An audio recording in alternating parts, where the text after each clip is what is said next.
We can learn and get by being an architecture student. The architecture student must be able to pursue the application of basic theory and architecture knowledge. The lecturers teach us architecture knowledge by giving or providing reading materials or books that make students independent. We have a studio as a place to do the things that relate to learning architecture works. The studio makes students feel comfortable to learning architecture works because it is one of the places for architecture students that can easily exchange ideas with each other. The conclusion about the purpose of being an architecture student is to design our thinking ability and our creativity in building design and to improve human lives, such as create a free and fun space for all activities in life.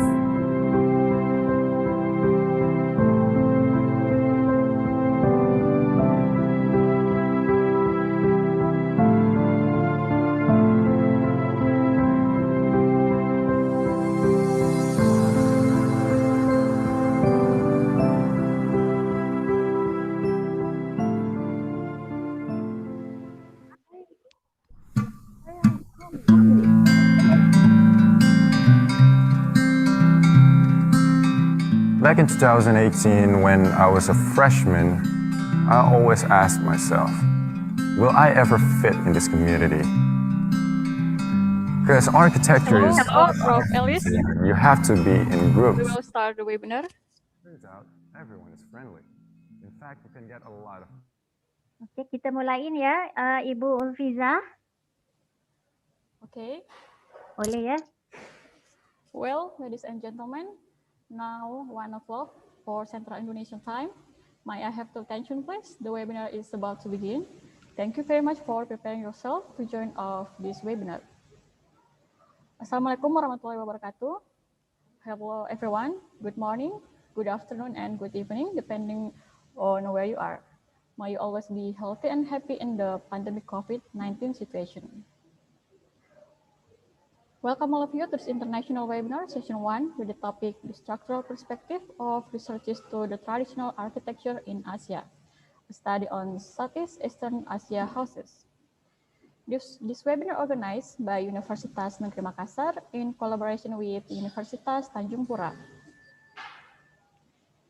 Ladies and gentlemen, let me introduce myself. My name is Sulfaiza from Universitas Negeri Makassar, the host of today's webinar. I'm very pleased to see you through attended even though virtual media. Ladies and gentlemen, let me inform this webinar will last 4 hours with 3 outstanding speakers. So please stay tuned until the end of the webinar. The webinar will be guided by Professor Madya Dr. Elis Sabrina Ismail from University Technology Malaysia as the moderator of today's webinar. Without any further ado, to Prof. Elis Sabrina Ismail, time is yours. Okay, thank you very much, Madam Ulfiza, and thank you for inviting me to become the moderator for today. Bismillahirrahmanirrahim. Assalamualaikum warahmatullahi wabarakatuh.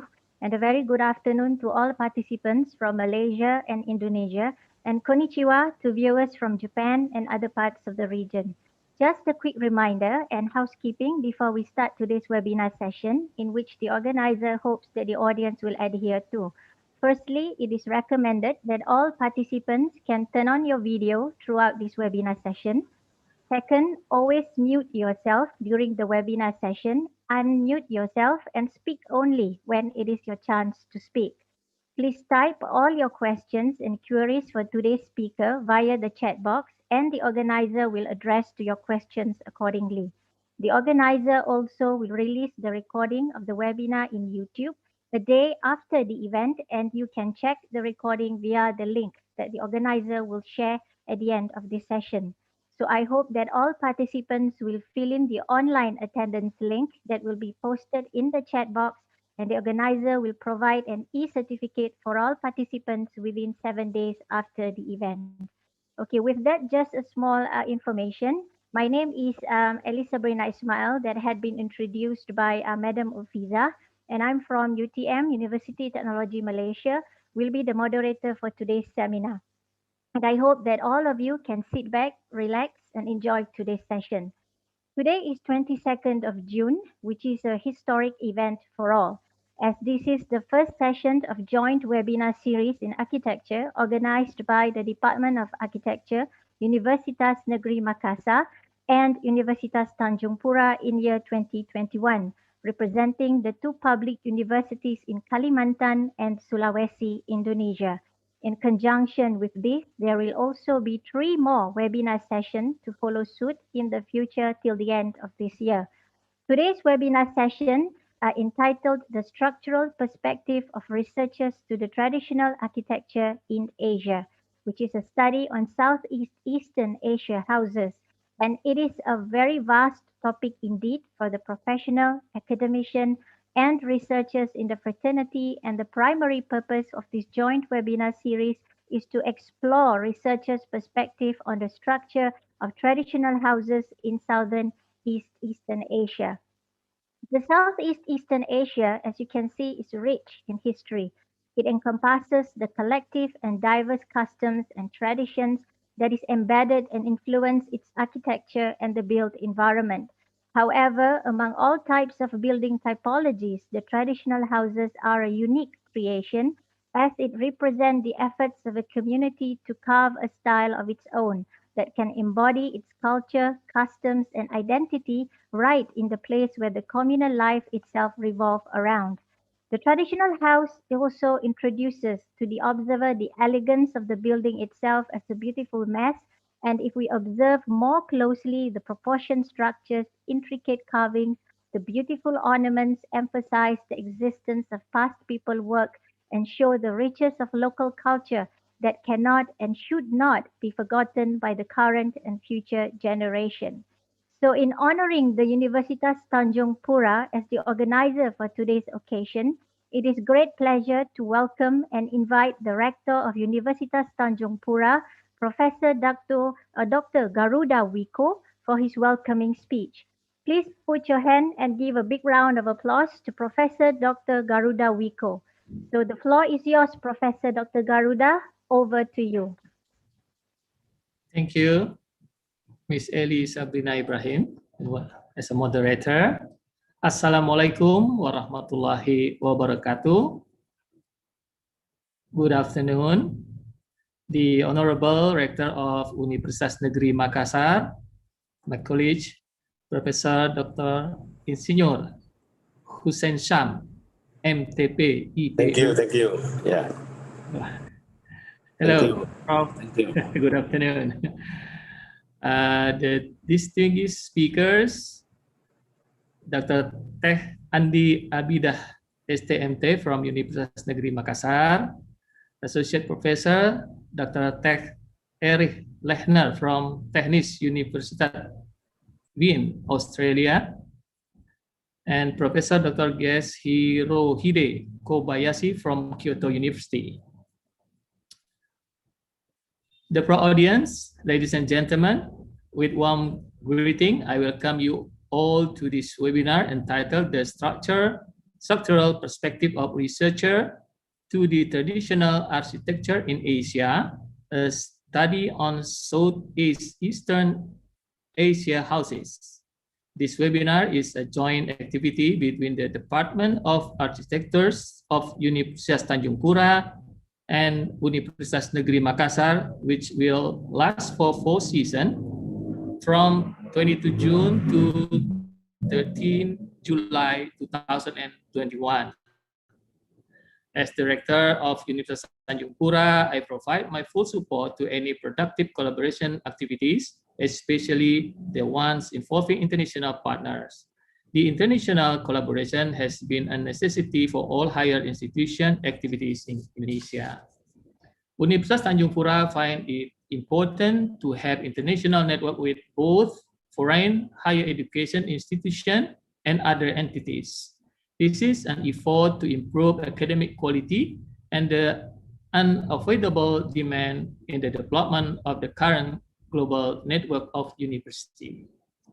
Distinguished guests, ladies and gentlemen, I truly appreciate the initiative by the Department of Architectures from Universitas Tanjung Pura and Universitas Negeri Makassar. The Department of Architecture of Universitas Tanjung Pura has been very active in conducting collaborative activities involving international partners.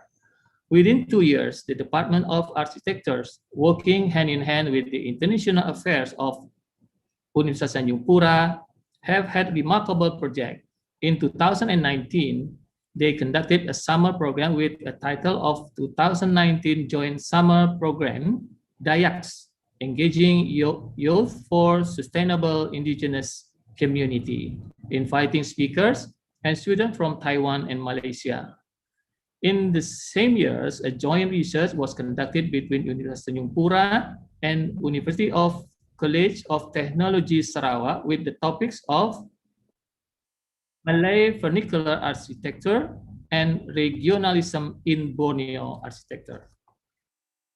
In 2020, Universitas Tanjung Pura and National Taitung University conducted a joint research with the title Term of Privacy and the Longhouse of Nek Bindang village of West Kalimantan. A guest lecturer was invited in the same year, Professor Tin Chiang, PhD, from National Taitung University. The summer program was organized in 2020 as well. Last year, theme was social adaptation of indigenous people in the traditional house to a new modern habit.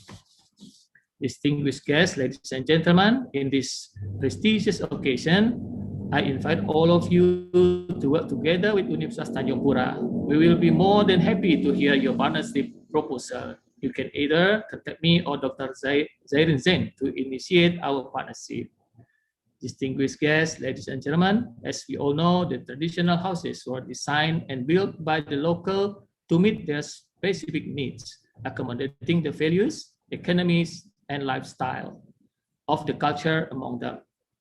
In other words, the local design their houses on purpose. As time went by, the traditional house is starting to be abandoned by people. This became the interest of our scholars. The research on the traditional architecture in Asia with a wealth of knowledge about the very unitary building process is influenced by belief, tradition, and culture. This makes the architecture of traditional houses in the Southeast and East Asia interesting to be discussed further. Distinguished guests, ladies and gentlemen, lastly, I hope with their webinar series, all speakers, moderators, and audience can be provided with fruitful understanding of your discipline. Thank you very much. Wassalamualaikum warahmatullahi wabarakatuh. Selamat siang, good afternoon. Waalaikumsalam. Thank you so much, Professor Dr. Garuda Wiko, for the welcoming speech. To continue on, I would like also to invite the Rector of Universitas Negeri Makassar, Professor Dr. Insinyur Haji Hussein Syam, MTP IPU Asian Engineer, to give his welcoming speech and officiate the opening of this first webinar session. The floor is yours, Professor Dr. Insinyur Haji Hussein Syam. Over to you, Professor. Good. Thank you, Dr. Alisa Sabrina from UTM Malaysia. Bismillahirrahmanirrahim. Assalamualaikum warahmatullahi wabarakatuh. Waalaikumsalam. And good afternoon. You Honorable Professor Dr. Garuda Wiko, SHM, SE, as a rector of Universitas Tanjung Pura, the Dean of Faculty of Engineering, Universitas Tanjung Pura, Dr. Retnat Insinyur RM Rustamaji, MT, IPU, and the Dean of Faculty of Engineering, Universitas Negeri Makassar, Professor Dr. Insinyur Muhammad Yahya and Gs Eng, IPU, Asian Eng. And the Senate Chairman, the Vice Rector, the Dean, the Director of Postgraduate Program, and the High Official of Universitas Negeri Makassar and Universitas Tanjung Pura. I also would like to welcome the invited speakers, Prof. Eric Lechner from Technic University, Wien, Austria, Prof. Hirohide Kobayashi from Kyoto University in Japan, Professor Dr. Ing Himasari Hanan, MSCA, Institut Teknologi Bandung in Indonesia, Dr. Sains Zairin, MT, from Universitas Tanjung Pura in Indonesia, Dr. Andi Abida, STMT, from Universitas Negeri Makassar in Indonesia. It's a great pleasure for me to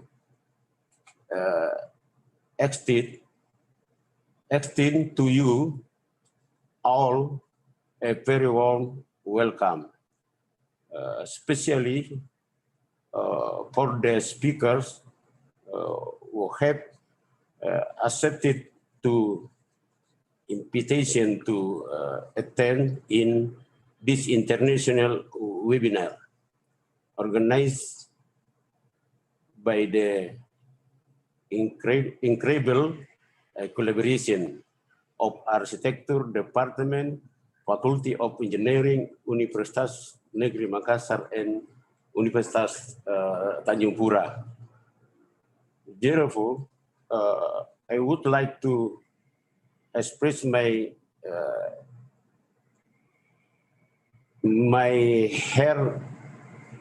heartfelt gratitude to all organizing committee, especially for Dr. Zain Zairin, MT, and Dr. Andi Abida, STNT, to ensure the success of this webinar.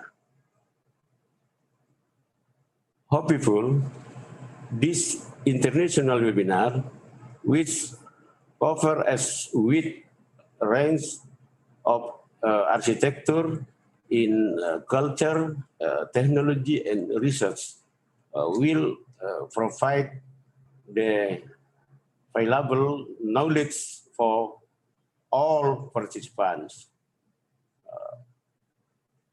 Share the research finding to society and continuously develop new idea and knowledge. Those things are two significant steps in improving the quality of nation around the world. Increasing our familiarity to each other and offending under development. Finally, this is great time for me to declare the official opening. The structural perspective research to the traditional architect in Asia and study on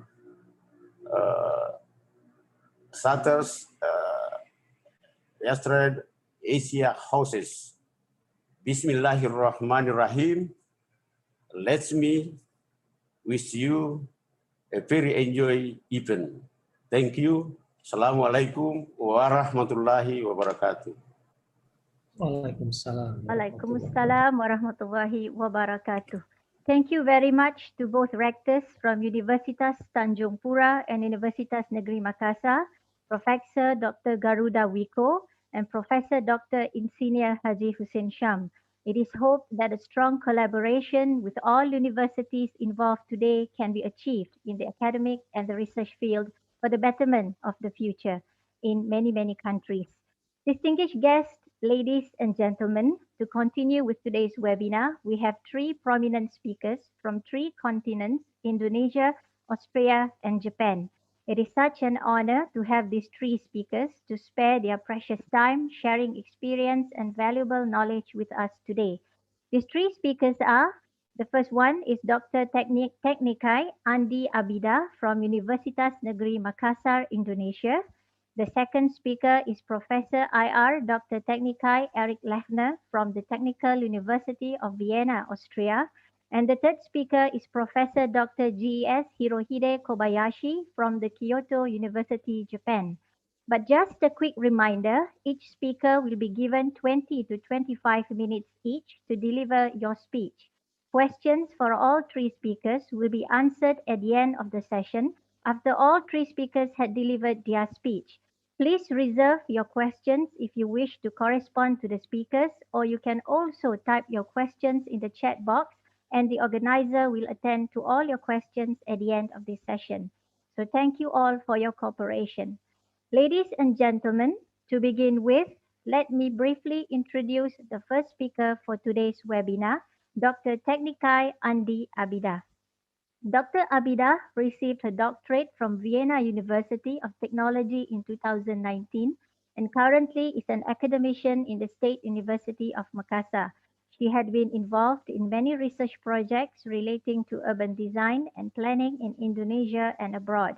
And she is also an active member with the Indonesia Institute of Architects, IAI, and the Indonesian Institute of Urban Designers, IARK.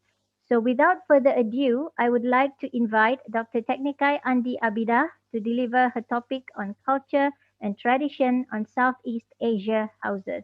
Please give a big round of applause to Dr. Abida, and the floor is yours, Dr. Abida. Over to you, Doctor.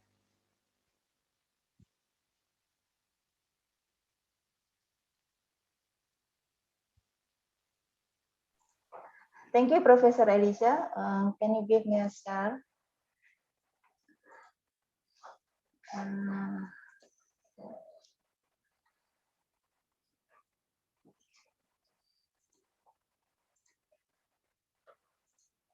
Kelihatan, Ji?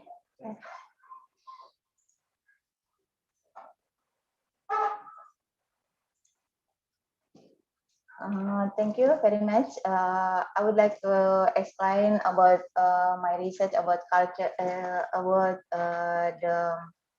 culture and tradition of indigenous house design. This is Indonesia. Indonesia consists of so many islands and so many tribes. In the data from World Bank, the ethnic in Indonesia is 1,300 ethnic and sub-ethnic. And then this is Sulawesi. This is Sulawesi. My research about this is Sulawesi Island. My research in location in South Sulawesi, in location in Sopeng. This is in Kajang. I will compare two ethnic groups in South Sulawesi. Kajang Dalam of the Amatua Kajang tribes in Bulukumba Regency. Bugis Sopeng in Sopeng Regency. In the picture, you can look the Kajang. This is Kajang Dalam. The community Kajang Dalam, and this one in location in Bugis, but all Bugis. The clothes is generally very different in Kajang. Kajang, we have to use all black color. And then tradition and culture. Dwelling embody human interaction with the temporal and spiritual. Construction and tradition dwelling of both of the Kajang and the Bugis are considered a ritualistic rite and customary role and use to deal with all aspects of the form and element that still homes, such as size, orientation, construction material and method, shape and position of window, door, kitchen, and staircase.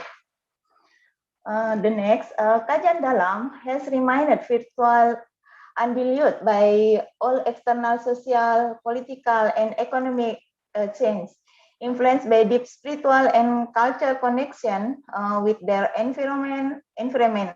A strict adherence to customary rule passed down orally, called Pasandri Kajang houses are considered embodiments of the Pasandri Kajang, which regulated every aspect of life. Externally, no outward sign of difference in social status, in clothing, dining activity, and housing design are visible. Internally, gender shows only. In the Bugis, in Sopeng, cultural has been influenced by social politic change, Hindu, Dutch colonial, Dutch administration, and independent. Indonesian independent, and also Islam.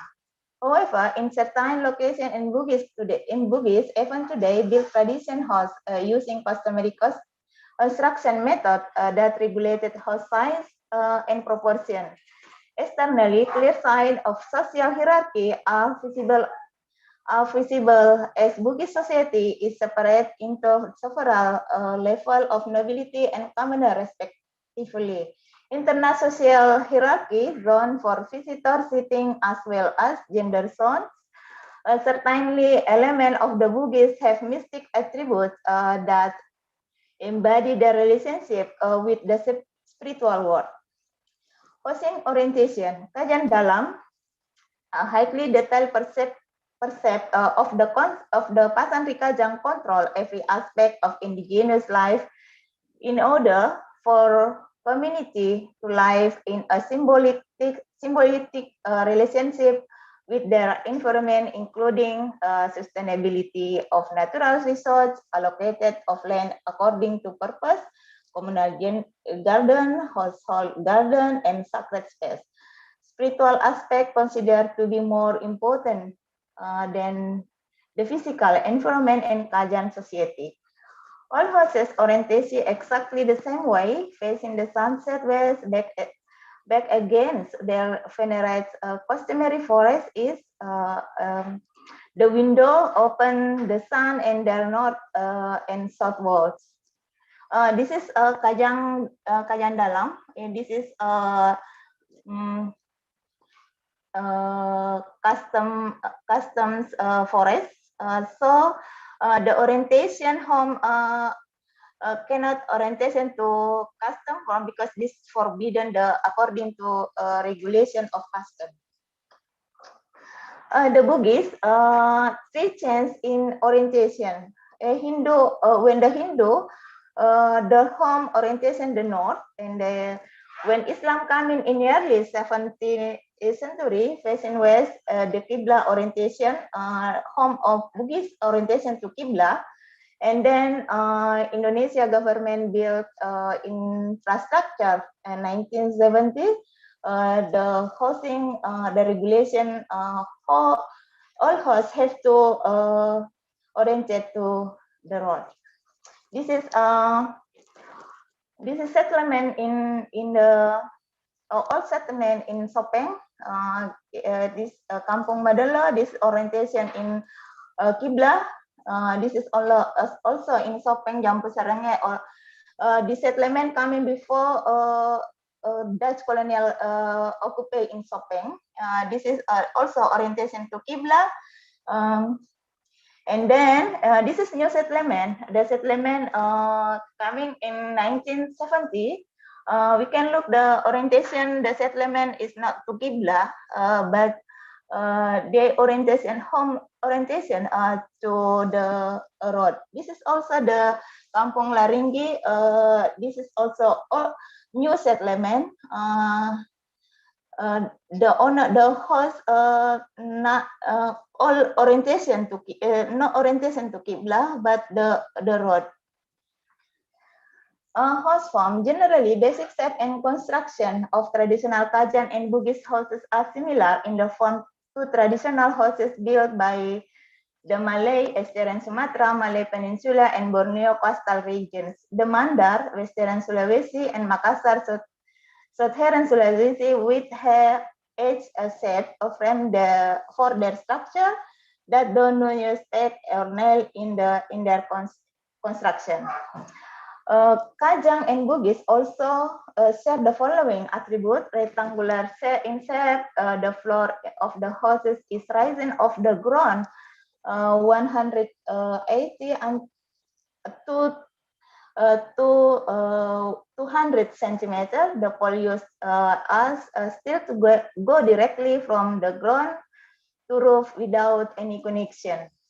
The structures of the beam support for the floor and the roof of the house, gable roof for the main house, and division of public and private space.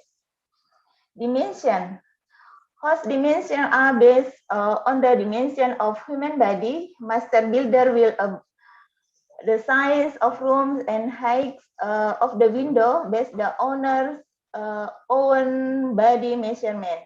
The anthropomorphic stride of indigenous dwelling remain deployed ingrained into both Kajang and Bugis culture. Even today, with underlying belief that this strides unite the house and soul of its owner. Measurement, the husband, and sometimes use body for a wife may be used to based on a hand span to the span of both hands together, arm span, leg length, finger length, thumb length. And this is the method to take measure to the house. This is for method the width. This is the length. this method. Kajian dalam range measurement, this is with the same color in Lura in local language, 190 to 350 centimeter, and left lacta. Lacta is local language, or usually the local people call lacta or lacta. The measurement to 250 until 355 centimeter. Dimension small lura to lura dengan two lata with a rice storage area tala-tala along the back. Large two lura by 3 lata with rice storage tala-tala along back. But in the Bugis, reference range of measurement with lacta in the Bugis, width of horse is called lacta, but in the Kajang, width is called lura. 150.5 to 245 centimeter, and length lontang. Lontang in Bugis called lontang, but in the Kajan Dalam called lacta or lanta. Dimension of Bugis commoner, small the commoner 2 lata by 2 lontang with small veranda lego-lego. Middle class commoner 2 lata by 3 lontang with veranda. And highest level of aristocracy 3 or more lata and 4 more lontang with veranda and lego-lego. Ichang joke and hallway, or in local language call it thumping, but in the Kajang nothing. Didn't use stamping. In the Bugis, tala-tala is area for dining, function for dining room, and but in the Kajang, tala-tala function to girls. Floor plan, every structure can be divided into the vertical and horizontal space. Indigenous home use this space to carry out their daily activities. For example, where they ferment cooking, eat, rest, as storage food, clothing, ceremonial item, keep livestock, and receive visitors. This is a form of Bugis Bugis house, and also the same in Kajan Dalam. This is Kajan Dalam house, the house Kajan Dalam. This is order of room, and this is a Bugis. This is the tala-tala. In the Kajang, this is tala-tala. Didn't use an lego-lego indirect to main house, but in the Bugis have a lego-lego, but all the stairs landed in lego-lego. This is floor in Bugis for plan. This is hallway, or colored in local language. In a language is thumping. This is also thumping, but for this time, so it not easy to find out because so many people change their home. This is a ritual element. Before build the house, the people will do ritual. This is a purple. This is important part of the Bugis house, and also the Kajan Dalam. The element window. This is space. This window of Kajang. This is small, and all people the same the window. No, the same. This is but in the Bugis, the window is signs, symbol of social status. This is of a noble. This is a noble. This is commoner, and also this commoner.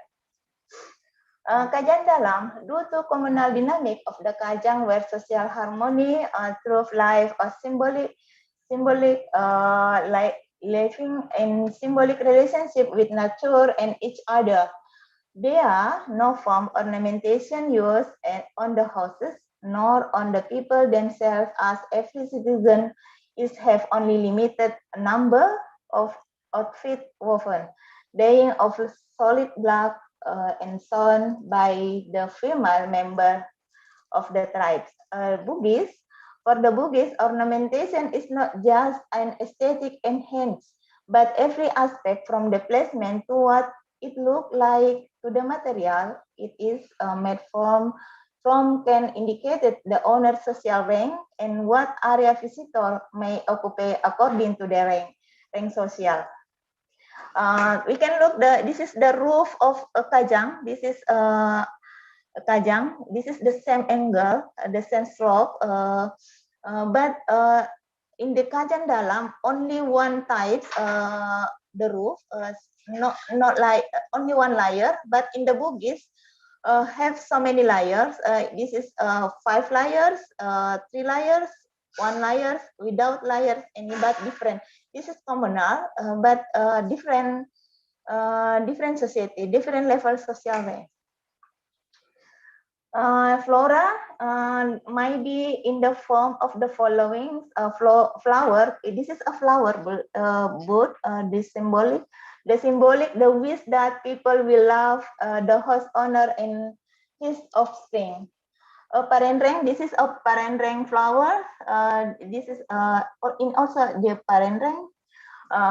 Creeping flower fine which symbolize the owner desire to have many grandchildren who will scatter far and wide like parendreng flower. A pineapple, this is like a pineapple, symbolic and hope the host owner to enjoy and sweetness a pineapple fruit. A bamboo shoot represent the hope of the host owner to be helpful and person. I don't have the sample. I think thank you very much for my presentation. I will offer to you to moderator. Thank you very much, Professor Elisa. Okay. Thank you very much, Dr. Abida, for such an engaging content on Kajang Dalam. And it is an eye-opener in understanding the unique design styles of Kajang Dalam traditional houses, which is richly embedded with the values, symbols, philosophies of multicultural and traditions. So before we move on to the next speaker, just a quick reminder, kindly please type your questions in the chat box and the organizer will attend to all your questions to Dr. Abida at the end of this session. And also please fill in the attendance link for the first session in the chat box. So thank you again, Dr. Abida, for such an interesting lecture on Kajang Dalam. And I hope that all the participants will have questions to Dr. Abida and we will attend to it at the end of this session. So thank you again, Dr. Abida. So distinguished guests, ladies and gentlemen, to continue on, let us move to the next speaker. The second speaker is Professor IR Dr. Technikai Eric Lefner from the Technical University of Vienna, Austria. And Professor Dr. Eric Lefner, his area of expertise is involving in the field of study on architecture in Asia, America, Africa, and Oceania, and which focuses on the relationships of function, form, structure, and symbolism in architecture. This also includes the study on the principles of architectural development within the environment of technology, society, and art. Professor Dr. Lechner is the president of the Institute for Comparative Research in Architecture, IVA-ICRA, and the vice president of the Austrian Indonesian Society, AIS, and also is the member of the International Council of Monuments and Sites, ICOMOS. And Professor Dr. Lechner is also currently actively involved in many research projects and publications worldwide in traditional architecture. So without further ado, please put your hand together and welcome Professor IR Dr. Technikai Eric Lechner on his topic Roof Types as Indicators of Regional and Social Identities. And over to you, Professor Dr. Lechner. The floor is yours. Thank you. I hope you can hear me. First of all, I want to thank you all, dear colleagues, dear committee, for the invitation to this webinar. I'm very happy to join this webinar. My presentation will go about roofs, and maybe I can start it. Moment.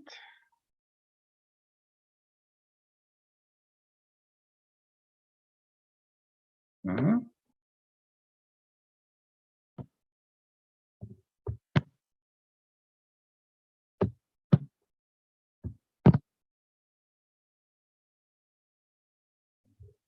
Can you see my presentation?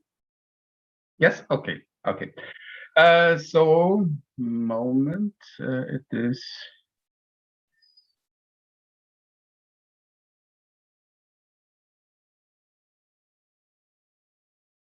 So you can see it. You can hear me. Okay. Thank you. First of all, a short introduction. I think of all cultural expressions, is architecture the most significant field.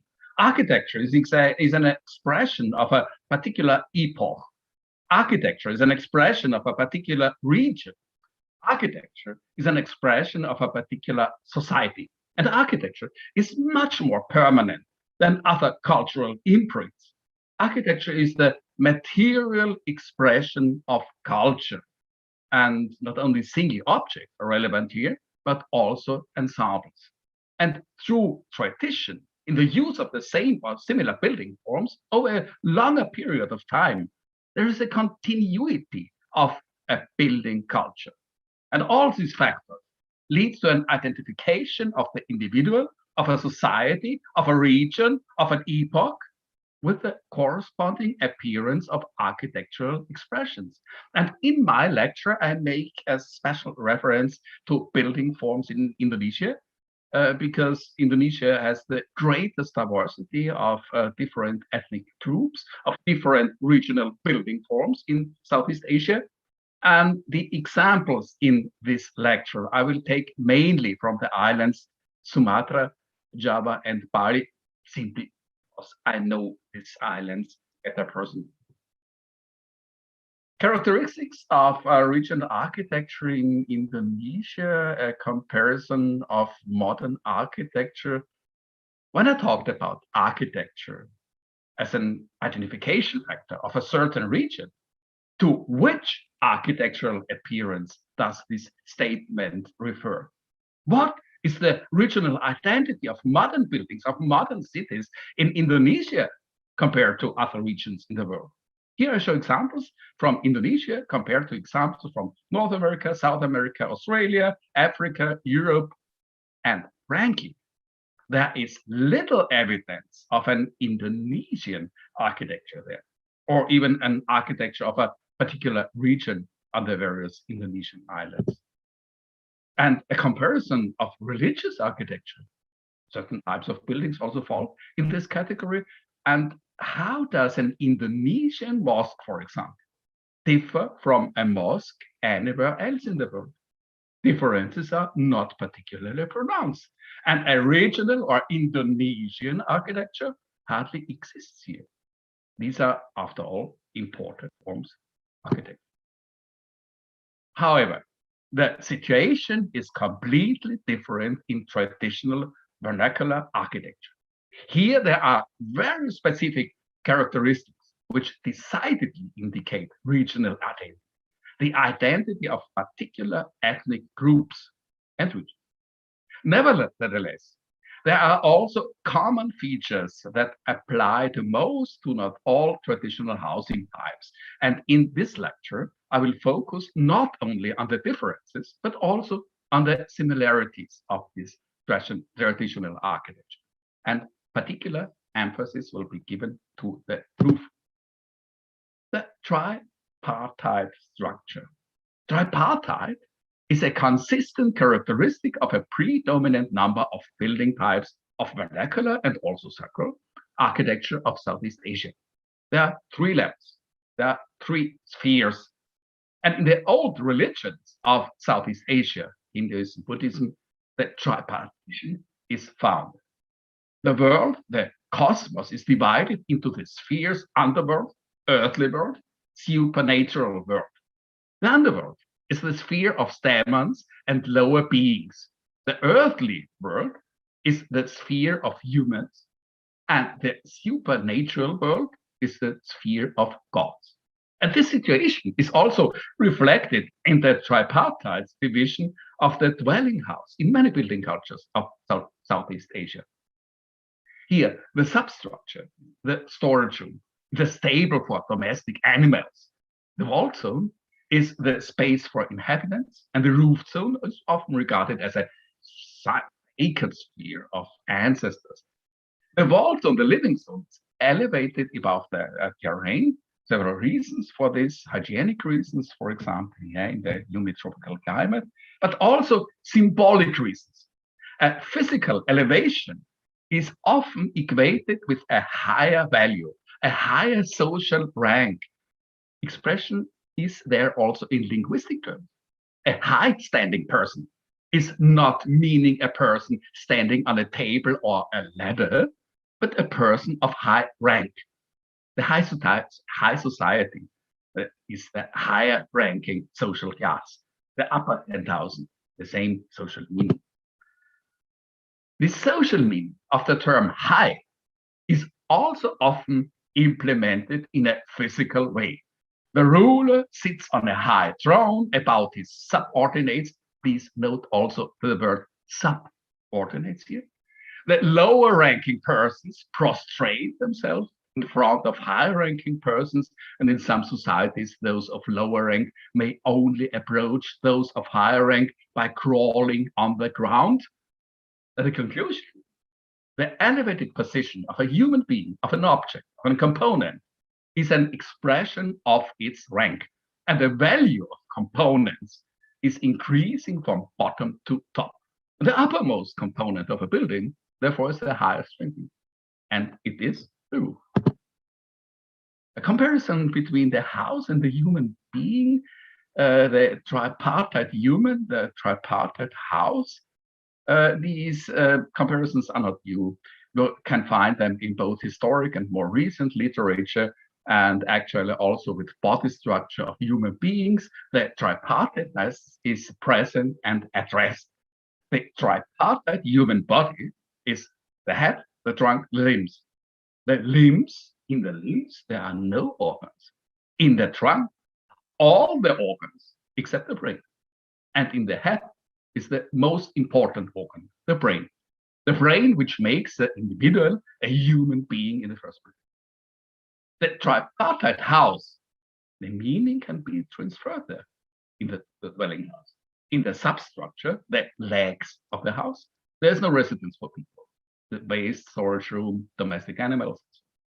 In the wall area, the trunk of the house, there's the residence of people, the living space. And the roof area, the head of the house, in many regions, is it called a residence of the ancestors, a residence of the ghosts.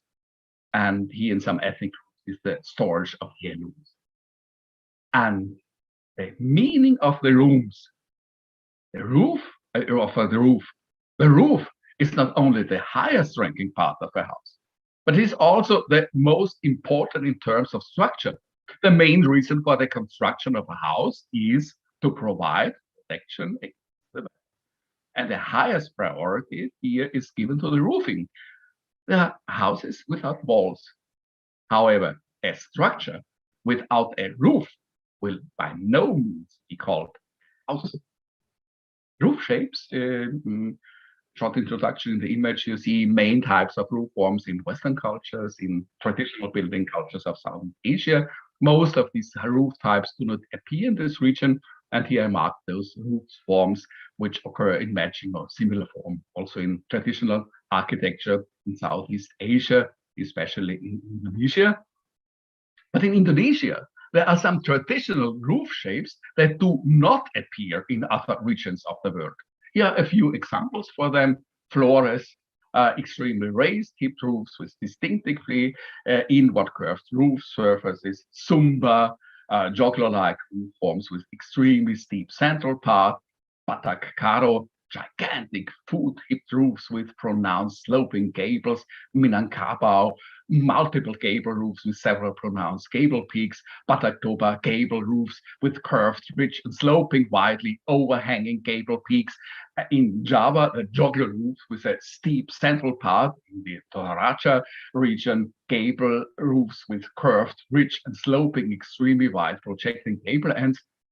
In many of these special roof types, there are general criteria can be detected. With allow further conclusions about the meaning of the corresponding roof form.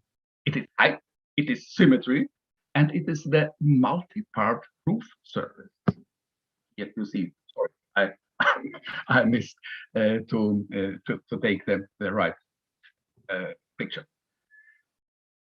The height. What about the height?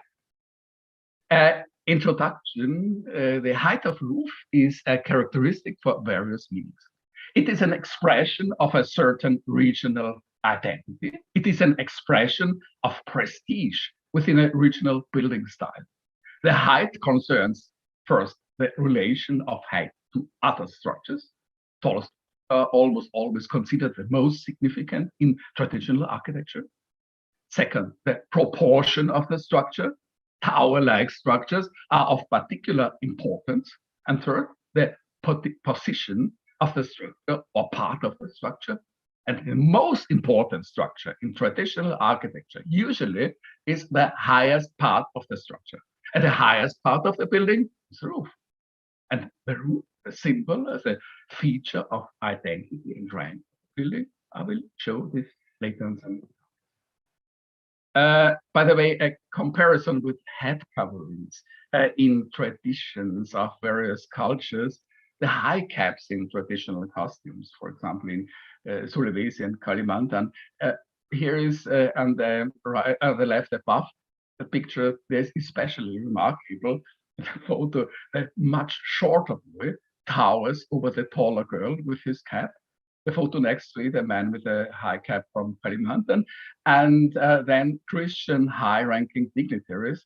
And you see the Austrian bishop wears a very similar cap as the man from Kalimantan, headgear of the Russian patriarch, like a dome in Russian churches and so on. The bottom line photos, Buddha's head and the flame of enlightenment, they are similar to Buddhist sacred buildings, the Chidi, and the Siamese king wears a headdress that top of a temple.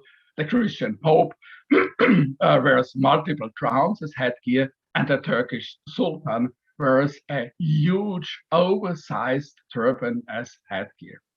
And the rank and identity of person is so expressed by elements at the highest place of the person, the headgear. And decisive for this element is height and positioning at the highest spot. The facing sides, the front side, sorry. In most traditional building cultures, a building has a particular side that is more prominently developed than the other sides. We speak here of the show facade, and the show facade is visually more articulated than other sides, and more decoration, etc. The show facade is facing the public space. Here usually is also the entrance. And the show facade is usually on the gable end of the roof. Here is the greatest height of the facade appearance. And the counter example, you can see it on the right side, the Minangkabau. Here, the show facade is on the east side of it. In this case, a ridge of the roof on the long side is particularly emphasized and raised by upward soaring multiple gable peaks, which has a special symbolism at the identity of the people of the Minangkabau. The exaggerated elevation of the roof on the front side is in some traditional building cultures, the gable of the roof exaggeratedly raised at the front side.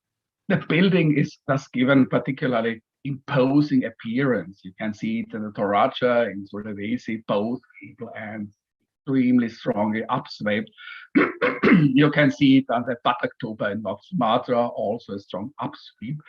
And it is clearly recognizable is this upsweep is not due to construction, but it is a design formal reason.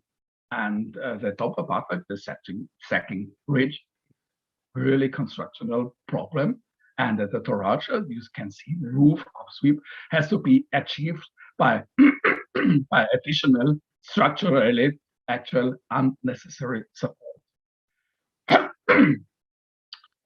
Like a characteristic and unique appearance of traditional settlements of Batak Toba people in North Sumatra and Toraja people in Sulawesi is created rows of widely projecting soaring roofs. And these roofs dominate the image of the settlement. So the roof shape is not only decisive for the identity of the house, but also for the identity and regional affiliation of settlement. And the decor, you can see it in the here example of the Toba. The decoration of the roof area is often a main feature for the appearance of individual buildings.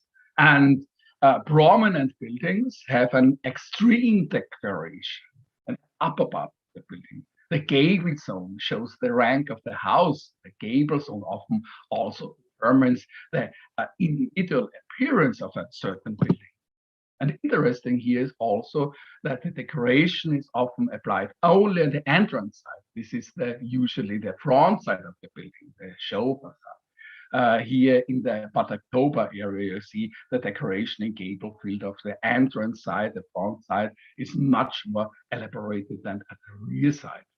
And front and rear is here also characterized by different appearance, which is expressed above all in the abundance of the decoration. And decorative elements in the roof area, you can find on the highest point on the roof, buffalo heads, with Patakaro's Malungun houses. A buffalo head is symbol for the protection of the house, a symbol for well-being of the inhabitants, buffalo horns, Nankao houses, and the crown of the roofs of Bali on hierarchically higher buildings. The hierarchy of symmetry. Symmetry is a very important feature of prestige in general building. Symmetry is in traditional architecture also a characteristic of beauty. The origin of the word symmetry is the ancient Greek word symmetria, and it is meaning balance, harmonious and beautiful proportions, and equilibrium. And the most buildings in Indonesia, in Indonesian architectural traditions, are actually symmetrical, which means that symmetry is related to one of two main axes. With an increased prestige of building types, an axial symmetry can also develop into a double symmetry. And the picture below, right side, we can see that, for example, in the Karabatak building type.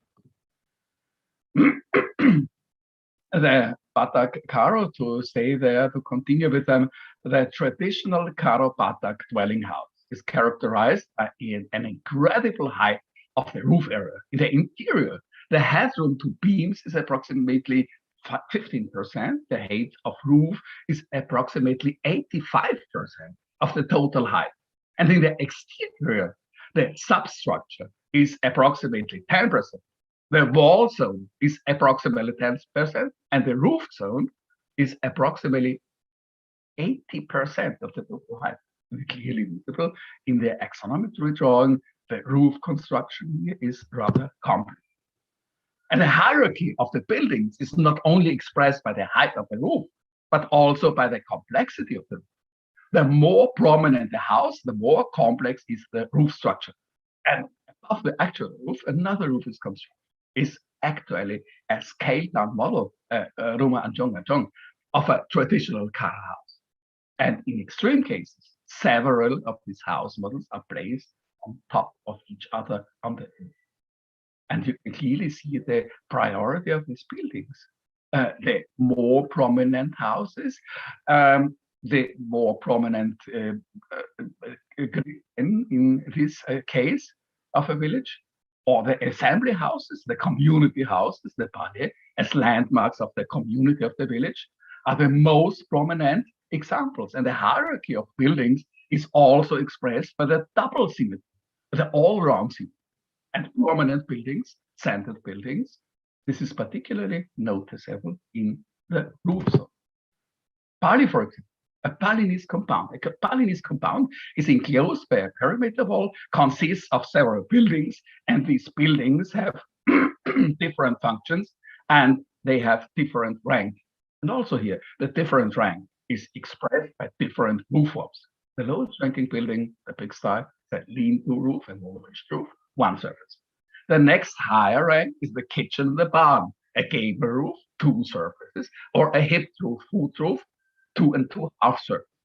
The next higher rank is the family members dwelling, a hipped roof, 4 surfaces. And the next higher rank is the parents' dwelling house, a pyramid roof, 4 surfaces and centered on a pointed roof. And the highest rank is the family temple on a high platform, and either a pyramid roof or multiple pyramid roofs, 8 surfaces. And the system of superimposed roofs culminates in the Balinese temple complex. Simple shrines has, for example, 2 roofs on top of each other. Other higher ranking shrines dedicated to corresponding higher Hindu deities have 3, 5, 7, 9, 11 roofs superimposed. And the more roofs, the higher the rank of the shrines. But such expression of building hierarchies in the type of roof shape is not limited to traditional architecture on the islands of Sumatra and Bali. This principle can is obvious also in other building cultures, e.g. in Europe. And I'll bring here another example from an Indonesian island, is Java. In Java, it is also expressed in traditional architecture, in central Java. That different rank of building types is expressed in different roof shapes. The Pangang Per roof, monopitch, typical of lower ranking building. The Kampung roof, a gable roof, characteristic of simple dwellings in the village, Kampung. The Limasan roof, a hipped roof, typical for dwellings of higher ranking persons in the countryside or for townhouses. And the chocolate roof, a multi-part hipped roof, the highest rank dwelling houses, upper class, and important public buildings. And the Tachi roof, usually a multi-story pyramid roof for religious buildings.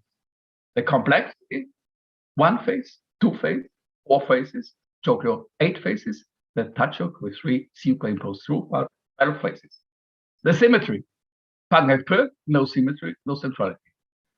Kampung roof, the ridge created a single axis of symmetry. Limasan roof, an increased symmetry through shortened ridge, and the Jogja roof, a very short ridge, surrounding ring pitch roof, which is almost symmetrical. Increased centrality, and the Tajuk roof, a perfect double symmetry, absolute centering by pyramid shapes. In all these cases, it is clearly recognizable. Complexity and symmetry are essential features that are expressions of hierarchies in traditional architecture.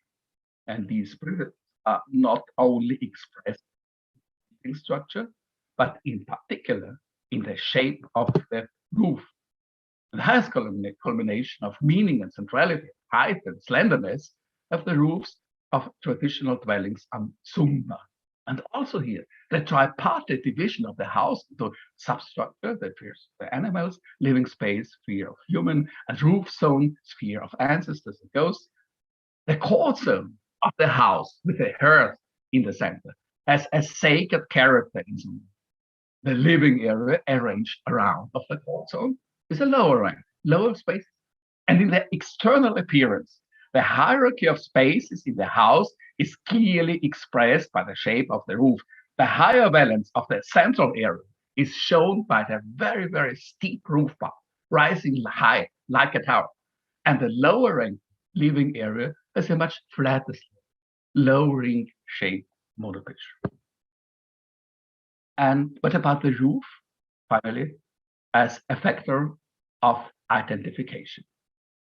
What do you see when you are driving through a town such as Bukit Tinggi in West Sumatra? You see roofs, roofs. And for those who still don't believe that traditional roof shapes are an essential factor in marking regions and ethnic groups, finally, a few pictures of completely crazy objects where the importance of a certain shape of roof is illustrated in an exaggerated way. If you have a building that looks very boring or has an identityless, miserable design, then put a prominent roof on it.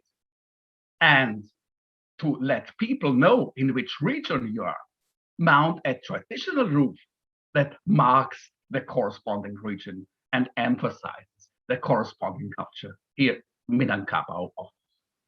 It is incredible what crazy ideas architects have when nothing else springs out the brains. And if you are driving on a road somewhere in Indonesia and you don't know where you are, a gateway will clearly tell you. And even if it has no labeling, the shape of the gate, unmistakable, shows the region by an attached roof. According to the traditional style of the local architecture, you are either in the region of the Minangkabau, the Patakaro, the Patakatoba, or you are in Java. And if you don't know where you want to have dinner tonight and which dishes are available in which restaurant, the traditional shape of the model roofs mounted above scoreboards and restaurant entrances tells you without a shadow of doubt. Apparent, quite popular is parang food in Minangkabau. Not only in Minangkabau. This is also often found in Java and on other islands. And however, sometimes you can be mistaken. On the bottom right picture, there are Patakaro roofs mounted, but it is a Rumah Makan Islam. And although Muslims are rather in the minority of the Patakaro region, but after all, the restaurant is located in the capital of the Patakaro in Brastagi. And very chic is the minimalized sign of a roof in the picture on the right above. Despite the minimalized form, it is immediately recognizable as a traditional Minangkabau roof. And even for more marginal objects, models of traditional roof shapes indicate the corresponding region where the thing is located. A warung in Bukit Tinggi with a Minangkabau roof model. A container in Brastagi with a shrink Patakaro roof model. And display boards in Java with chocolate roof shapes. And the conclusion of all, in this lecture, I tried to outline characteristics of roof types in various building cultures of the Indonesian archipelago, also in a very, very abridged way. I shortened this lecture down to nearly nothing. But what I attempted to show was to demonstrate that the identity of a large number of these building cultures is expressed essentially through the traditional roof shapes. And I wanted to demonstrate that in some of these building cultures, the rank of the building or the residence can also be expressed by certain roof shapes.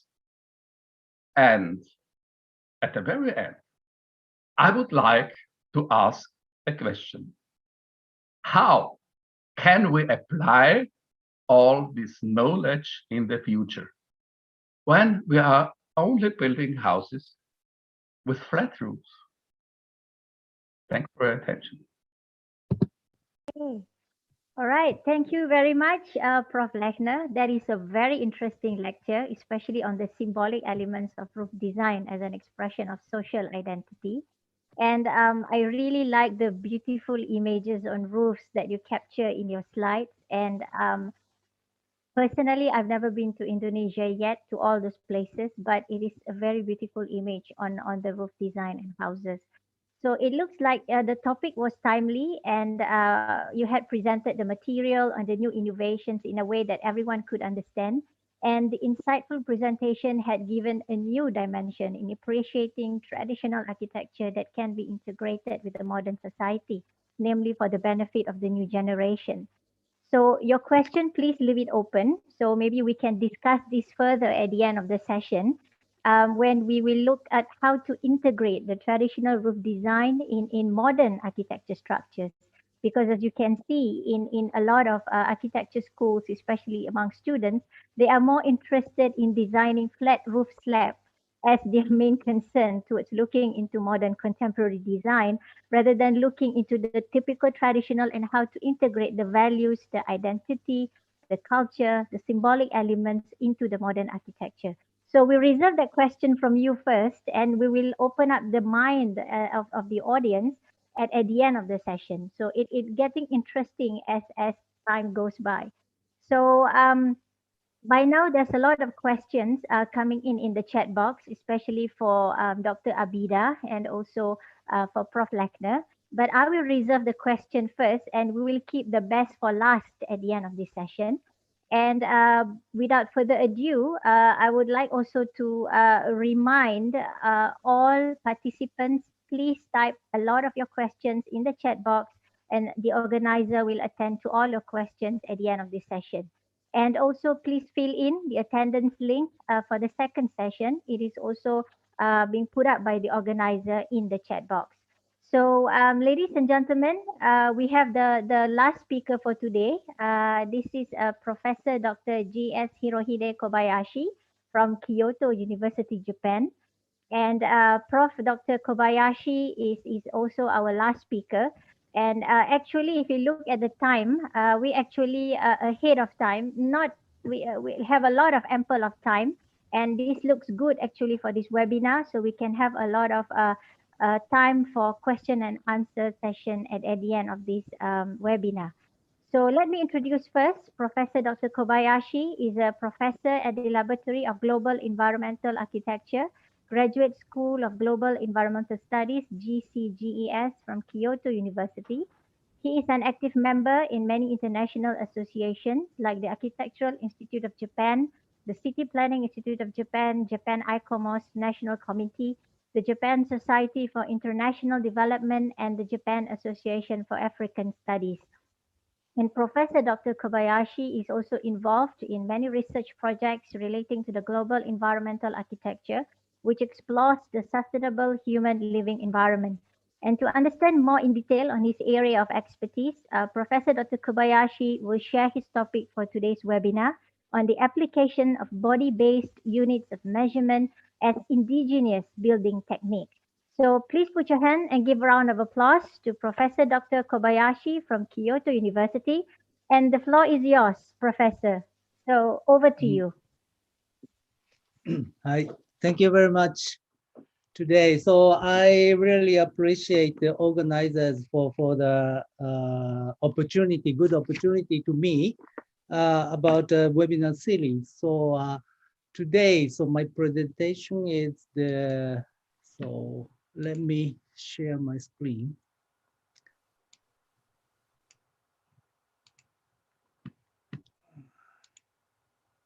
Can you see my slide? Yep. Okay. Okay, so my presentation is the application of a body-based unit of measurement as the indigenous building technique. I'm showing today they are not only the Asian indigenous architecture, but also the indigenous architecture in Pacific Islands, where so is my research site. So I'm starting from the reconstruction project of vernacular architecture.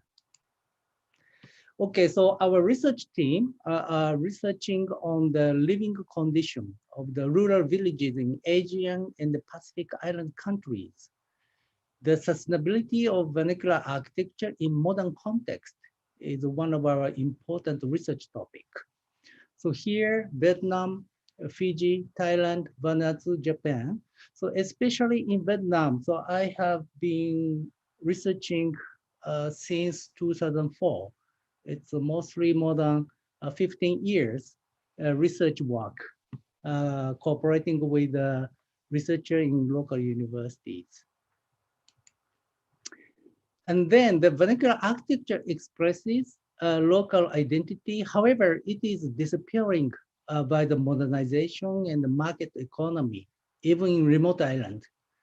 So in the remote villages in Vietnam, so in 2004, around 2004, so they kept the very traditional lifestyle, but now they have motorbikes, they have a mobile phone, they have so many good devices for their life. And the reconstruction project were organized when we met the local people who recognized the importance of their own traditional house in their modern life. So the first reconstruction project is conducted in a local village in central Vietnam. This is the Katu ethnic minorities traditional community house. And then in 2011, so we moved to the Fiji for the reconstruction project. So this is also the traditional wooden architecture in Fiji. And this is the project in southern Thailand. The Moken people, the traditional house. The Moken people had to remove the inland by the tsunami disaster in 2004, right? And the project in Vanuatu. And then moving back to Vietnam, so we organize again the Katu traditional house, community house reconstruction project in central Vietnam. And then, so I want to show you briefly the first reconstruction project in central Vietnam in 2007. So the JICA, Japan International Cooperation Agency, they sponsored our project of support of livelihood and safety in the disaster-prone areas in central Vietnam, which focus on the 3 pilot projects in the Lagoon Village, Plain Village, and the Mountain Village. So in Mountain Village, so the Katu people live there. And then, so we started the reconstruction project in that village.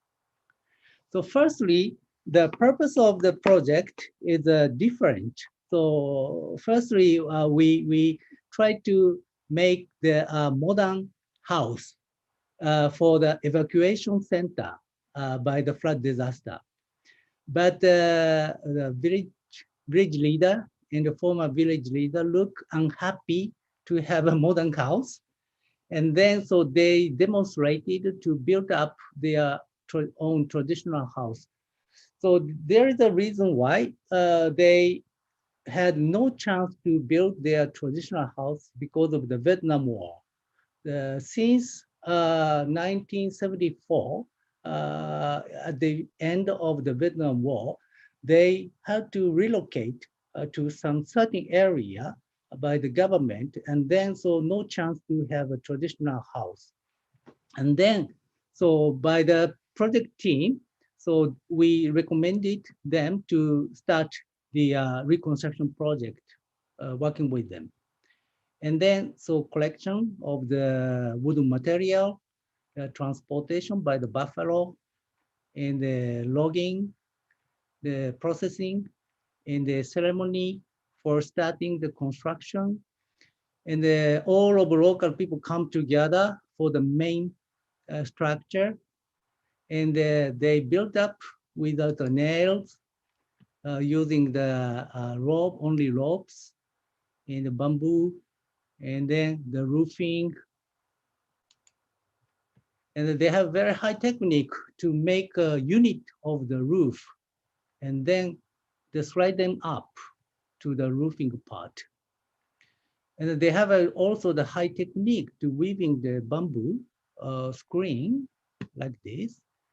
And then finally, the one elder person make the ornament on the top of the roof. And the elderly people also put the central pillar finally, and then so make completion ceremony. So in the projects, we pay, it costed only 3,000 USD because by the community corporation, so they don't exchange money. They just contribute the labor. But we had to pay the 3,000 USD. The most of the money used for the the buffalo for the sacrifice ceremony. Yeah. And then, so in this reconstruction project, so I found the 3 local resources for vernacular architecture. The first resources is of course, the natural material. They use a lot of natural materials. And the second one is the community cooperation. So I want to call it the human resources. All of the villagers, they work together without money, yeah, for the construction. And the last resource is indigenous knowledge. So as I told you, they didn't use any nails for the connection, and they use a very high technique for the exterior wall and the roofing. And then also today's topic, the design method by the body-based unit of measurement, also one of the indigenous knowledge. And then, so I understand the vernacular architecture can be constructed and maintained by 3 elements of natural material, community cooperation, and indigenous knowledge. And each of 3 elements is belonging to natural resources, human resources, and the intellectual resources. These 3 resources are interacted with each other. For example, a community gets the beneficence from the surrounding forest and the field. And the local knowledge and technology are transferred from the generation to generation in a community. And the forest resources are managed for the sustainable use by local knowledge. So these interaction is quite important in a vernacular architecture, I think. And overviewing 3 local resources, they exist in the local nature, local society, and the local culture, summarized to be local environment. So thus, the sustainability of vernacular architecture deeply depends on the local environment in its area. So this is my understanding of the vernacular architecture and these supporting elements. And then, as I told you, the indigenous design method is a kind of the intellectual resources. Yes. So this is my main topic in this presentation. I asked to the village leader. So that was a very simple question to him. So I wonder how they decide the length of the eaves here. And the village leader explained it's decided by from here to here. Yeah. So in a local language, he explained to chalan tuk pilecheri. It means from shoulder to calf of leg. So this was the starting point of the researching the body-based unit of measurement. And then so I invited the 5 elderly villagers to understand more the body-based unit used by them. And then so this is the explanation by the elderly villagers.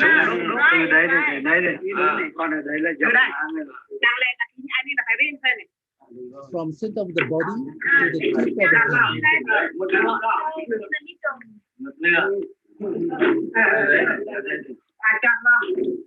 Yeah, he said salon.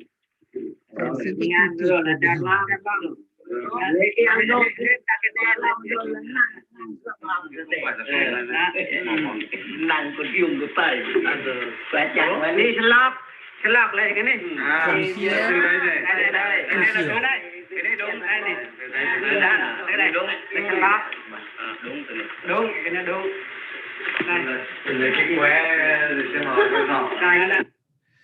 Yeah. So it was very difficult to collect the information from the elderly villagers because so they didn't have any patience to keep the long time interview. So that's why some of them started to sleeping and some of them they left from the interview place. And so totally 5 times necessary for me to collect the information. And then here is the village we did in the reconstruction project. I visited 2 other villages to collect more information about the body-based unit. And then, so they also show the same method, design method by using a body. And then finally, I found the 17 body units from here to here. And there are 7 arm-based unit, 10 hand-based unit. And they have many kind of unit and then apply them to the construction of the house. So this is the village. We did the reconstruction project, the 2 other villages, and then the different ethnic living just near the Katu people. So as you see this figure, so we can find a very, very similar units, but some of them they're called differently. But so we found so mostly the same idea of the body-based unit in the Katu people and the surrounding village people. And so it is also interesting. They have the so some relationship between some units. They explain the 1 achen equal to 4 cut equal to 8 chada. You understand? So 1, 2, 3, 4, and 5, 6, 7, 8. So I found the same idea in Japanese traditional house, primitive house. So it's very interesting, but of course, we don't know how they transfer this information to different place to another place.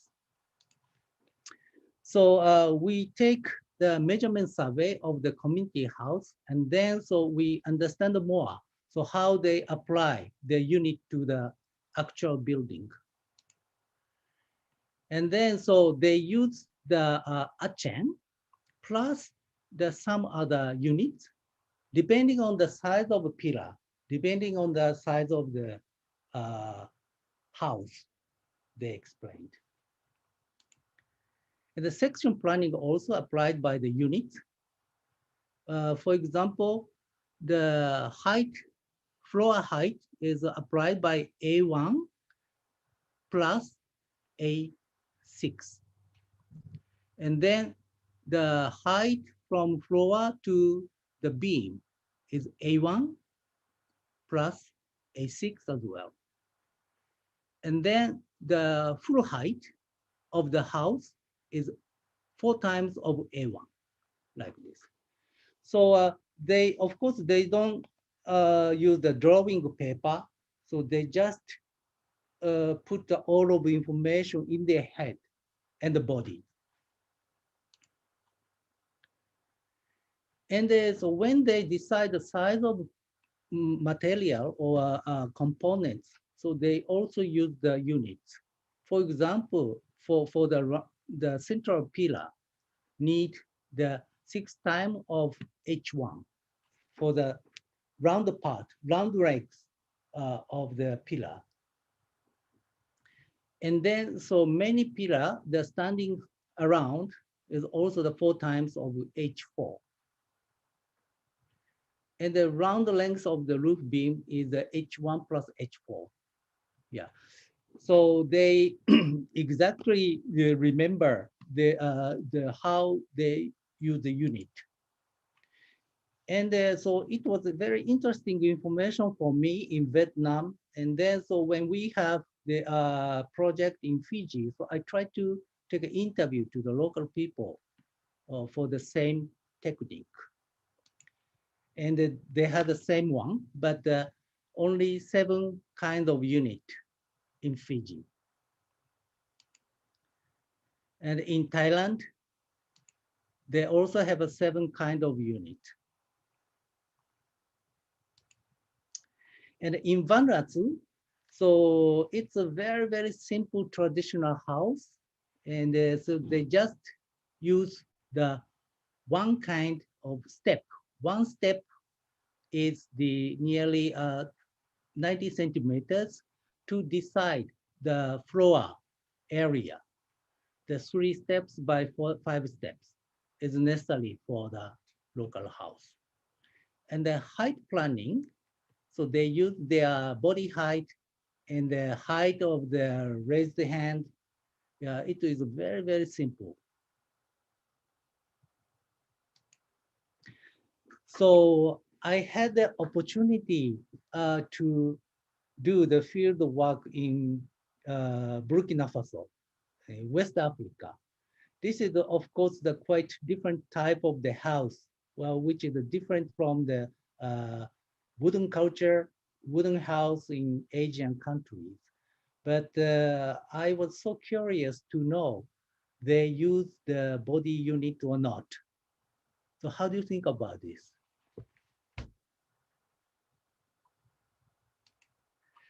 Yeah, they also use the unit. Yeah, you remember the interview video in Vietnam? So he used the same gesture from center of the body to the tip of the hand. So this side, this length is equal to 1 step, he explained. Yeah, floor area decided by the steps like this.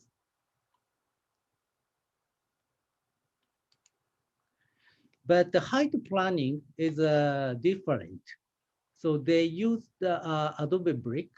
So they decide the height by the, so how many layer of adobe brick or how many layer of the mud wall.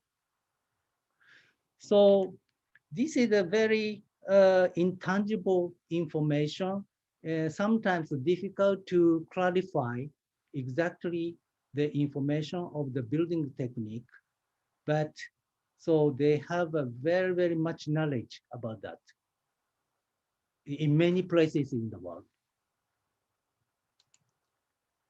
So I want to conclude the significance of the research on body-based unit of measurement. I want to emphasize the documentation and investigation as quite important. About the documentation, the indigenous building technique applying a body-based unit of measurement should be documented because it is usually transferred by the opportunity of construction, which is very rare in our modern life. So all of the construction technique transferred by the opportunity of the construction. So, but the vernacular architecture is quite difficult to keep for them. So, but the elderly people is now the 70 years old, middle 70, 80 years old, thinking about the 10 years later. So this kind of information definitely disappearing. Yeah. So that's why, so that this kind of information should be documented by the researchers, I think. And also the other researchers, so indigenous building technique should be investigated because it may be linked in all of the areas where we can see the wooden building culture. We can find so many similarities. So how to apply the unit, body-based unit to the construction. So that's why, so this is a very interesting topic. Yeah, this is a research kind of the building culture, wooden culture. So yes, so we should continue to do the research about this topic. Thank you very much. So this is my presentation. Okay, thank you very much, Professor Dr. Kobayashi. Thank you again. Your presentation actually had drawn the audience in and held their attention. And there's a lot of questions coming in actually. And if you can see, your lecture actually triggers an interesting findings in terms of the body units, anthropometrics calculations that actually can benefit and give new insights in appreciating the anthropometrics of traditional architecture. So it will be much more interesting if this study can actually be extended further and look into the application of the measurement and how it can be applied actually in the modern housing construction, especially in Asian countries. So it's a very good presentation, Professor Kobayashi, and gave us a new kind of an insight into new things that we can venture in the future. So now is actually the session that all of us have been waiting for, which is the Q&A session. And I know all of you has a lot of questions to ask our three main speakers today. So, but I will go first and foremost with the questions. The first question from Ibu Primi Artinigrum for Dr. Abida. And actually it is a 3-in-1 question. So Dr. Abida, I hope you can get ready with the first question from Ibu Primi. So the first question is that, is there any of Kajang Lua village in Kajang tribe? And if it is available, what is the difference between the Kajang Dalam and the Kajang Lua village? And are there any possibility that this Kajang Dalam can be influenced by the new culture in the future? So I hope Dr. Abida, you can answer a question from Ibu Primi. Thank you, Professor Elisa. I will answer the question. Kajian dalam and kajian luar is the same price, but kajian dalam still follow the all regulation customs, and kajian luar going to modern life. Example, in kajian dalam don't use the electricity, and we cannot use the shoes, sandal, and also we have to use in the black color, the black clothes, all clothes, and they are nothing color clothes in over there, and in the other in the Kajang luar going to is also using already use the electricity. Modern life and modern material, watching TV, but in Kajian dalam nothing TV because nothing electricity. I think what different over there. Is that all from you, Dr. Abida? Yeah. Or is that all the answers from you, Dr. Abida? Or you want to add on more to the question on Kajang Dalam?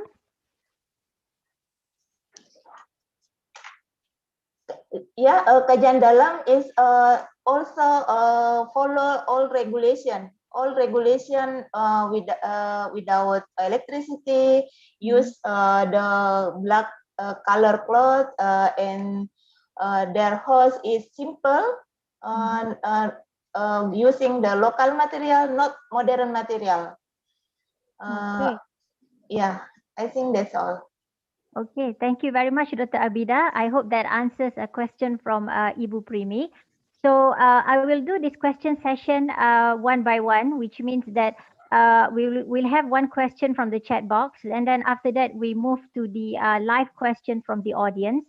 So for those who would like to give live question, you need actually to click on the emoticon, put up your hand sign, and then the host will pick up your name, and then you can unmute you and you can speak up to all the speakers. So I think actually waiting is from Bapak Ayudin from Universitas UNM, Universitas Makassar, if I'm not mistaken. Pak Ayudin, are you here? Because I think you have a question to the speaker. Pak Ayudin, would you like to give a live question to the speaker? And what can you do? Hello.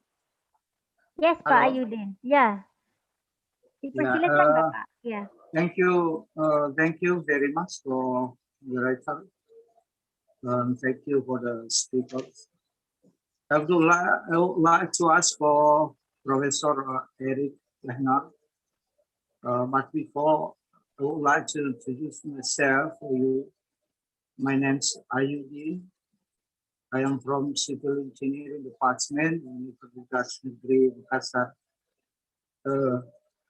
I think it's very interesting about roof types and indicators of regional and social identities. But according to me, roof types is not an identity as regional and social because the roof only serve for the purposes for the influence of the water such as heat, rain, wind, and so on. In addition, the roof also affect the beauty of a building so that it looks attractive and perfect for making. Thus, according to me, the choice of roofing is adaptive to the climate in which we are located. Yeah, taking into account available and affordable costs and easily available and quality materials. The roof model cannot be claimed by the local community because the roof model is general and everyone uses. For example, the flat roof models, gable roof models, tower roof, pyramid models, and Persian present models, or combined gable and present models. So I think the this model is general and everyone uses, so that roof types is not an identity, regional and social, according to me. I think it's my thinking about roof types. Yeah, thank you. Okay, thank you, Pak Ayudin. I hope Prof. Eric, would you like to respond to Pak Ayudin's question? Yes, of course. The connection was not good. I hope I understood everything. You mean that the modern roof, of course, is flat roof. Yeah, all roofs now are the same, more or less. Is it right? Okay. Yeah. About because of the bad connection, I understood, for example, that it is nearly not affordable to build a roof like the Toraja or the Toraja or the Batacaro and so on. Yeah? In fact, all the the houses, or nearly all the houses of the Batacaro, with their really huge roofs, yeah, with their oversized roofs, except in some cases of Linga, for example, except in some villages, most of the houses are gone now because it is really affordable. It is really not affordable. It is really costly to keep these houses in shape. And it is more costly, of course, to build new houses in this way. And this is really a pity because the identification is lost.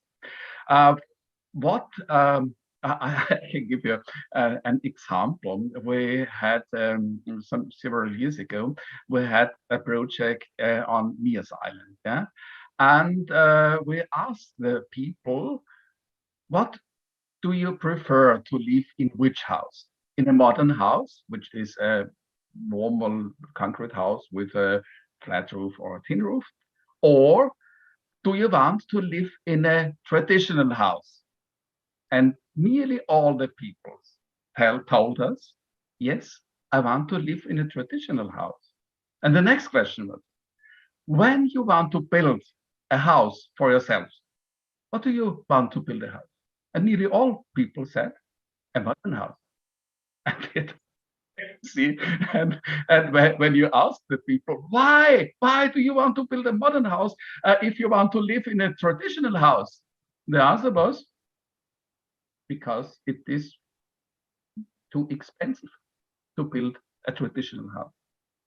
And our future, of course, will be will depend on factories. Yeah? The problem is that the global architecture is you can see it all over the world. You can see it in America, in Africa. You can see it in Australia and Asia, in Europe, in Central Europe, we have the same problem.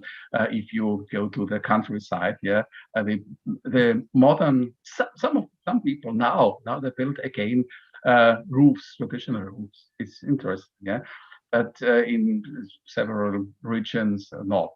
And what we have with our COVID-19 problem, that we cannot travel around. And I told one of my colleagues, maybe in future you must not travel around. You can see all over the world the same building types. Yeah, and it is a big deal. But we are here in this webinar.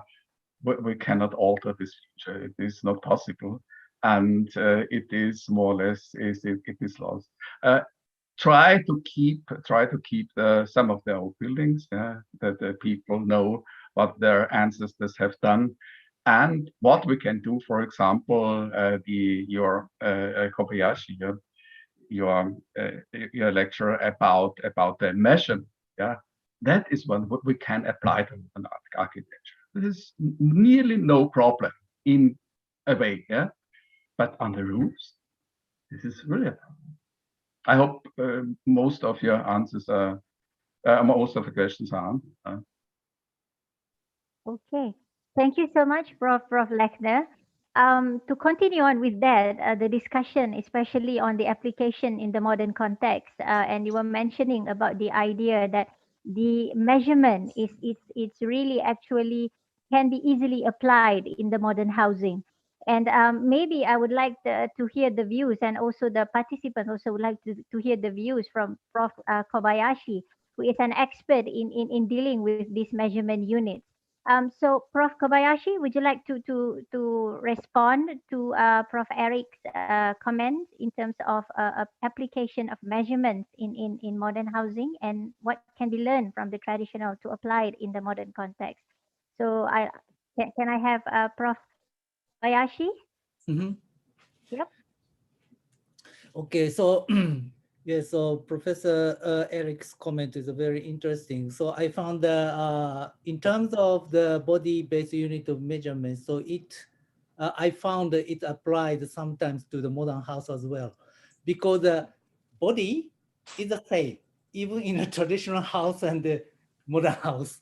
So they need to have enough space for living, right?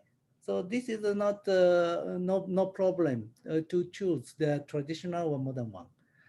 For example, so in Burkina Faso, the local people decide the size of the door for the entrance, and they use the big bowl for cooking.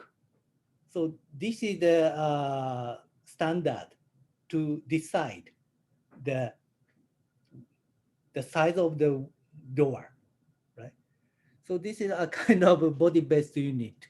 And then, so I think it's possible, but I'm always afraid the application of the body, the information of a body-based unit possibly disappearing. Especially for the younger generation, because they always use a ruler, they always use the meta module, so the information is changing. But I think for the housing design, the body-based unit is quite reasonable. So that's why I want them to keep such a traditional knowledge. Yeah. Okay. It's All okay. right. Good. Yeah, that's good. Good. And to extend on that, there is a question actually from Iburia Wikantari. And her question is that to you, in terms of human resources, how is the hierarchy and role distribution among the people involved in the construction process that you described in your slide earlier? And whose body is commonly used as basis of measurement in found in your research of the anthropometric system? So I hope you can answer that, Prof. Kobayashi, for Iburia Wikantari. Prof. Kobayashi, maybe you need to unmute yourself. Okay. Okay, good. Hi.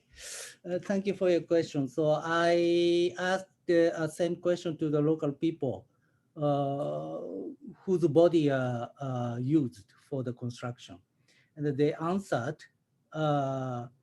they use the body which looking very healthy, not the size, because they always need a lucky, yeah. So lucky charm. So that's why. So it's also the very interesting. But actually, they use the body which show the average size in the village. And I ask again to the local people. So if the small body or big body used for the construction, what's happened? And then they answered, the small body, small people need the small house. Big people need just a big house. So that's why the linkage between the body size and the housing size is very reasonable. They explained. Yeah, so this is out of my expectation, but it was very interesting.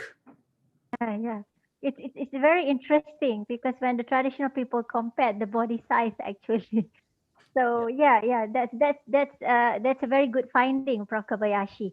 Okay, yeah. To continue on, I would like to open this session to any live question from the audience to make this session more livelier.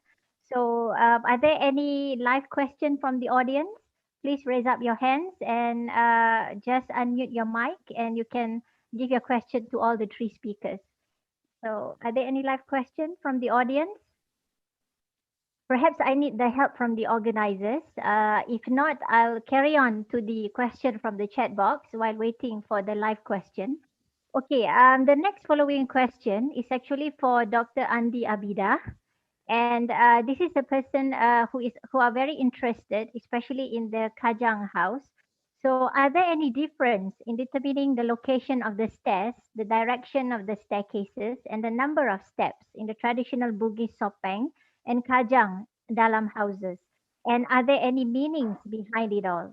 I hope Dr. Abida, can you answer? Yeah, thank you. I will answer about the question.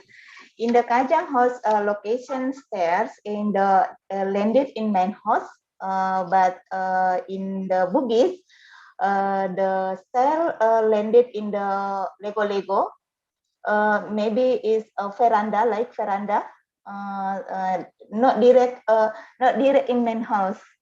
But in the Kajang, number of steps of the halls only 7 and 9 steps of ladder of stairs.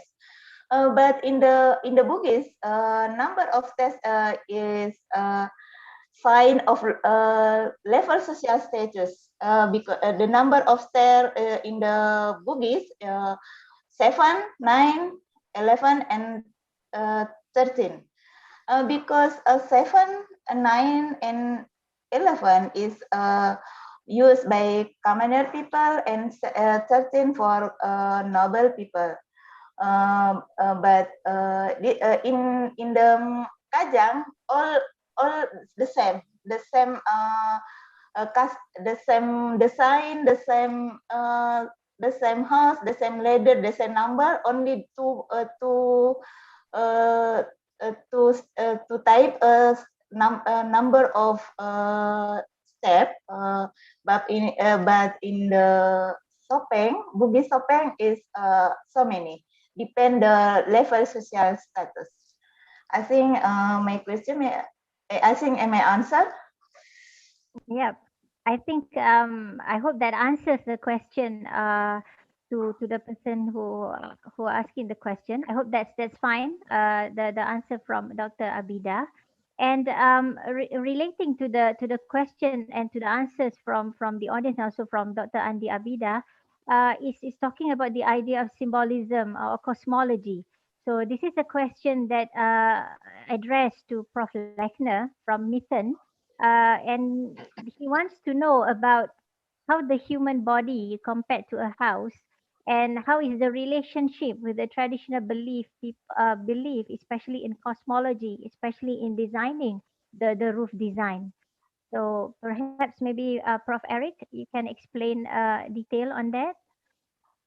Yeah. The comparison between the body, human body, and the house. Yeah, it is really interesting. I found many literature articles about it, and that the human body is as compared to the house is really is an interesting thing, and the roof on the highest top. If you're the highest point of a thing, yeah, is nearly always the most important.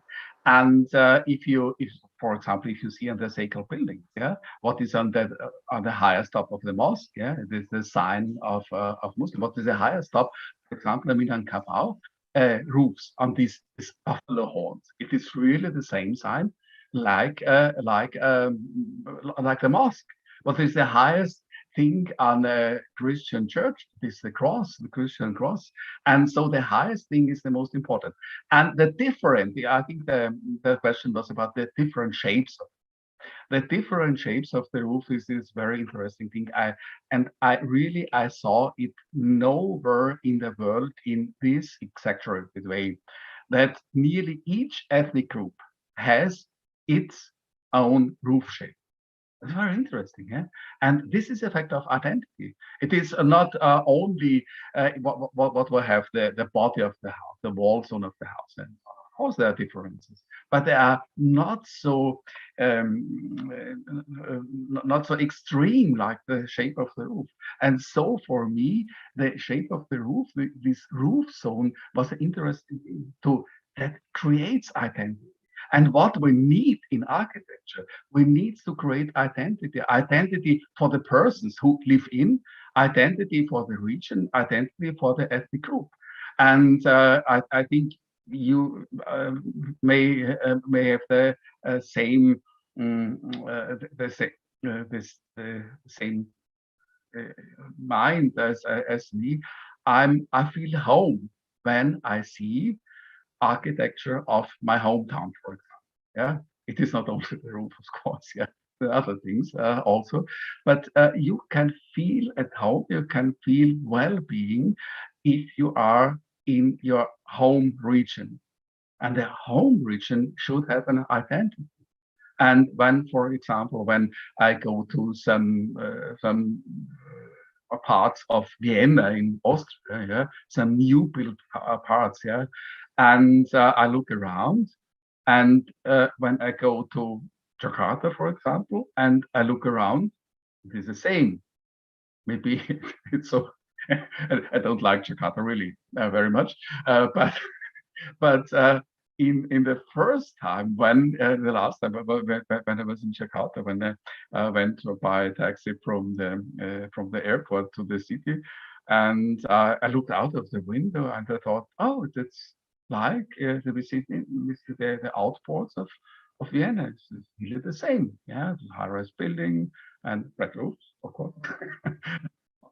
But it is not really the home feeling, yeah. And yeah, I live in a very old house, 120 years old, and this house is really in the style of Central Austria, yeah, Eastern Austria area, and so I like it very much. And my house has also a very complicated, and really fond of roofs when I wrote this presentation, and I will go on with roofs. And maybe I'm the one of the last one who can write about roofs, because in the future, as I told you, we will not have any roofs visible. What is the great advantage of the flat roofs is that you have additional area, especially in town areas. Yeah, you have not very much green areas, and I think it is really a waste if you have a flat roof which is not usable. Just a flat roof with stones on it. Nobody can enter the flat. Make flat roofs really usable. Make flat roofs for the as green rooms, for example, that children, for example, can play in the middle of the town, completely secure, not affected by traffic. And this is the advantage of flat roof. And for the identification, you must find another things that, because the roof is gone, that you can identify the region, the belonging of the architecture to the people who live there. Okay. I think that's a very good explanation from Prof. Lechner regarding about the role and the meaning of identity. But the big question here is that the emerging, or what you call that, between two different sort of cultures, where you have the traditional and then when you have the modern comes in, and there's a clash in terms of understanding and how can these two cultures merge together. And I think you're giving the example in Austria where you are. I think that's a kind of a feeling, or what we call the phenomena, that most of us are actually in the same state, actually, whether I'm in Malaysia, whether you in Vienna, or maybe Prof. Kobayashi in Japan, or also in Indonesia. So, and this relate to the next question, actually, which is from Mithan, who are interested to know how does Japan, is a well-developed country, especially in Asia, and how do you maintain this traditional architecture and merging between the modernism and also the traditional architecture in Japan? So I hope, Prof. Kobayashi, would you like to respond to question from Mithan? Okay, thank you for your question. Regarding the traditional architecture in Japan, right? Oh, of course, the building of the Buddhist temple and the shrine is very special to be conserved by the government or the very public organization. But in terms of the traditional architecture, like a folk housing, the such housing in a rural area, it's very unhopeful. And so all of us now living based on the money, market economy. Yeah, so we have to pay the money for everything. But I already show you the example of the vernacular architecture reconstruction project. The all of local people contributed the labor without money. Yeah, this is a very surprising event in the modern context, right? So for example, about the traditional folk housing in Japan, we have to pay a lot of money for replacing the thatched roof. But of course, in the past, all of villagers contribute the labor for replacing the rethatching. So that's why, so we had already changed in our modern life. So that's why it's very difficult. Yeah. And then, so maybe when you come to Japan to visit in a rural area, you can see the such the housing covered by metal roof, which means the very difficult to change the such the material without any cooperation of villagers. Yeah, but yeah, this kind of the folk housing with the metal roof also disappearing in near future, I think. Yeah. Yeah, So so this is my answer about the yeah, question. Okay. yeah, that's the challenge actually, especially in developed countries, isn't it? So we should be in some state of balancing things in between actually, and to find that balance, we need to have knowledge, we need to have research, we need to have proper education, especially to train the young ones, especially the Gen Z generations. They Yeah. are the tablet generations, they are the Instagram generations, and Facebook generations, especially more towards on the information technology side rather than what you call that, preserving and appreciating the tradition and the culture. Okay, You are that right. You are yeah, right, I think.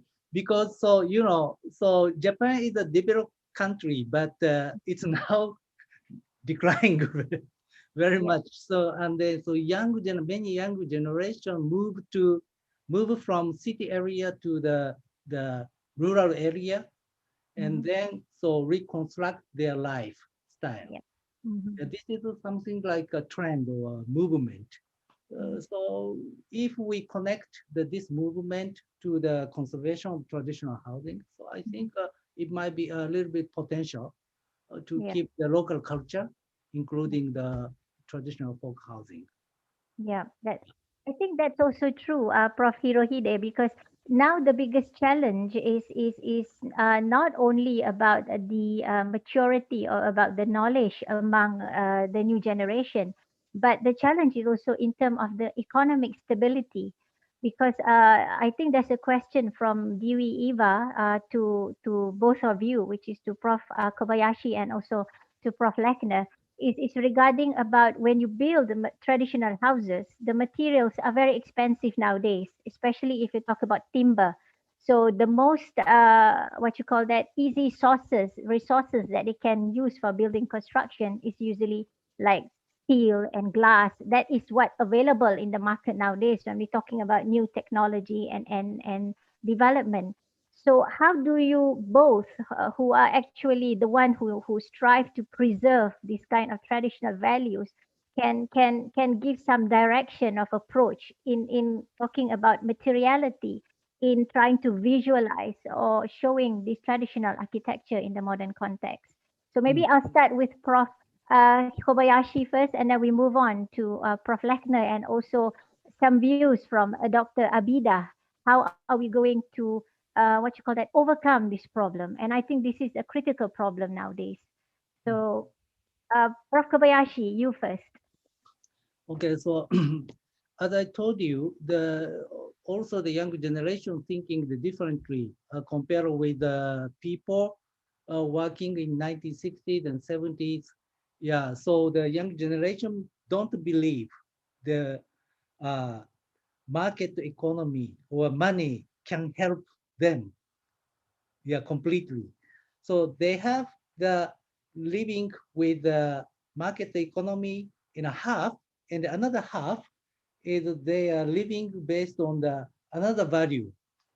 Another value means so maybe the rural life, and so maybe finding in the rural area. Yeah, so sometimes the local culture, local technology, existing something in the rural area. Yeah, it's I think more valuable for them. Yeah, so there are many TV program that showing the rural life and the lifestyle in the local housing or something. So I think, yeah, it's gradually changing. So maybe the most of the people outside of Japan. Okay, so Japan is established developed country, but I don't believe so. The life in the city area in Japan is getting very difficult. Yeah, so that's why so now we are changing. Yeah, very much. Okay. So Mm, I hope that there will be much changing in the future to come, especially on concerning about these traditional architectural values. mm. So maybe I would like to pass it over also to Prof. Lechner. Would you like to add on to this? What is your views and your opinion? in terms of encountering this material, economic, and things like that in preserving the traditional architecture? Yeah, the situation is completely different from Indonesia and Central Europe, especially Austria. In Austria, we have much more forest, much more wood than we can use. Yeah, it is incredible, incredible. If you can see it on, for example, on Google Maps or so on, yeah, or on Google Earth, just have a view on Austria. It is incredible. It is forest, forest, forest, forest. We have so much wood, yeah? And we must export the wood because we die in our forest because of our forest. And so the material of wood, it is not a problem. But what has completely changed from pre-modern times to modern times, it is the situation of material and work performance, manpower. Yeah, in former times, manpower, work performance, it was so cheap. It was really cheap. What was expensive was the material.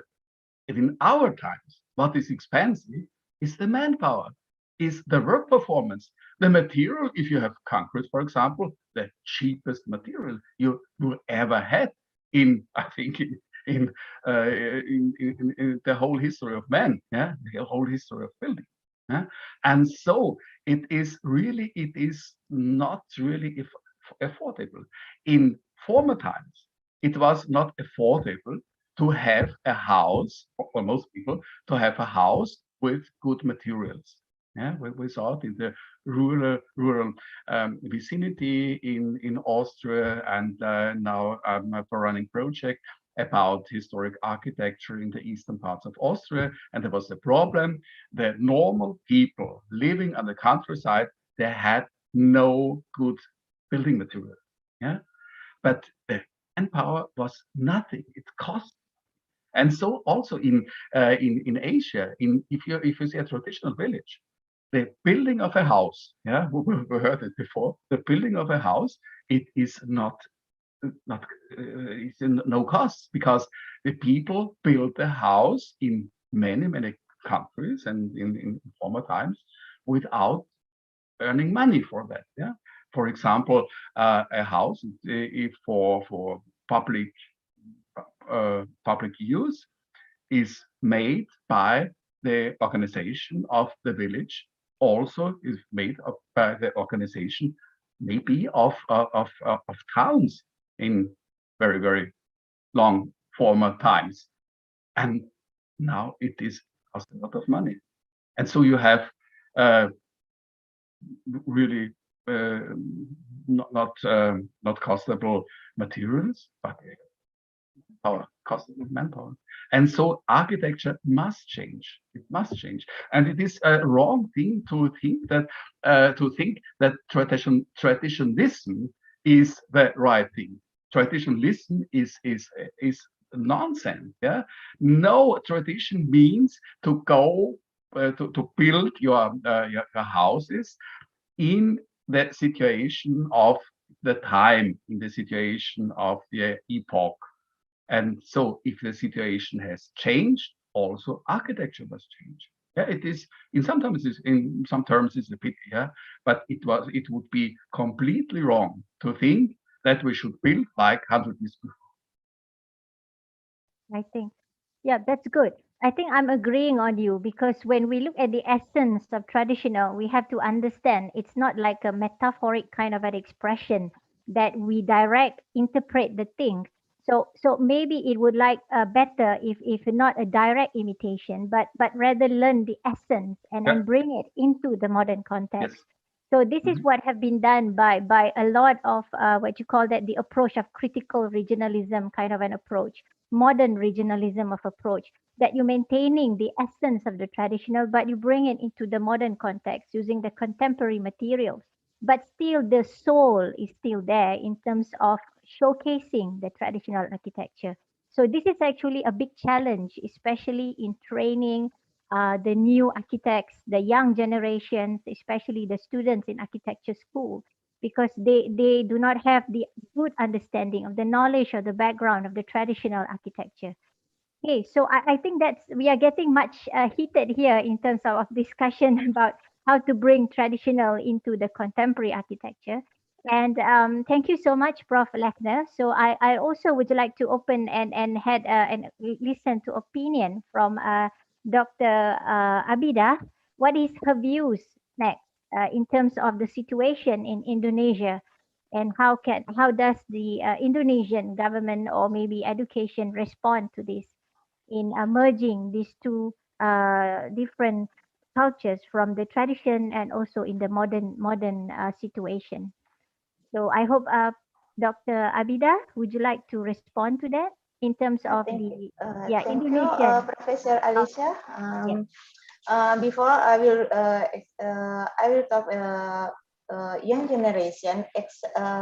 Me also, before I do research the traditional house, I didn't understand. But before I first interest about the traditional house, where the Professor Hirohide sent me a paper a few years ago before I take my doctoral study in PUIN. And then I think maybe in Indonesia also the same method to traditional house. This is the first I interest to traditional house because before I didn't understand, I didn't interest. But about this time in Indonesia, young generation, I think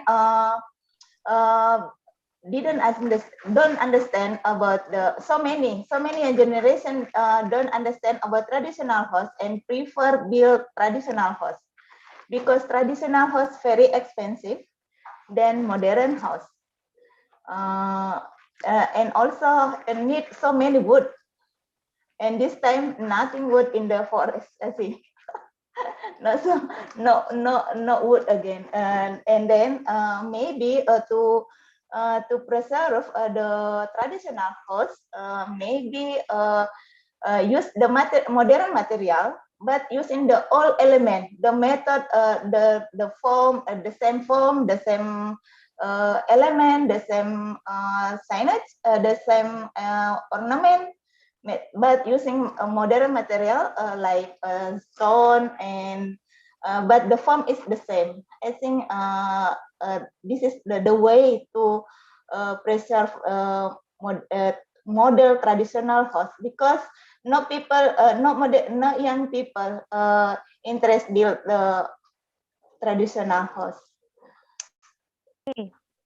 All right, Dr. Abida, that's a very clear picture. What's happening in Indonesia is also the same situation happening in Malaysia, and I think Yeah. in Southeast Asian country, you're also having the same kind of problem. So there is actually one interesting question, because when we look into the traditional house, the key essence of this traditional house is talking about ornamentation. And when you talk about ornamentation, it's always relating to culture because it symbolizes the religious belief, the social status of the homeowners, and things like that. So when we look at this ornamentation, and when the modern architecture comes in during the modernist era, all of these aesthetic values, looking into indication of ornaments, is totally gone because modernism really believe in talking about form follows function, where functionality, minimalism comes into place. So there is another tricky part here is also not talking about materiality, not talking about economic, but also in terms of maintaining the ornamentation values and how to bring this ornament into the modern context, especially in interpreting it into the modern housing schemes. So maybe this is a question actually from Ibu Ria, if not mistaken. So I would like to maybe Dr. Abida, would you like to respond first? And then we can move on to the other two speakers. Yeah, please. Thank you. Thank you very much, Dr. Ria. Dr. Ria, I will answer. The element in the modern house, I think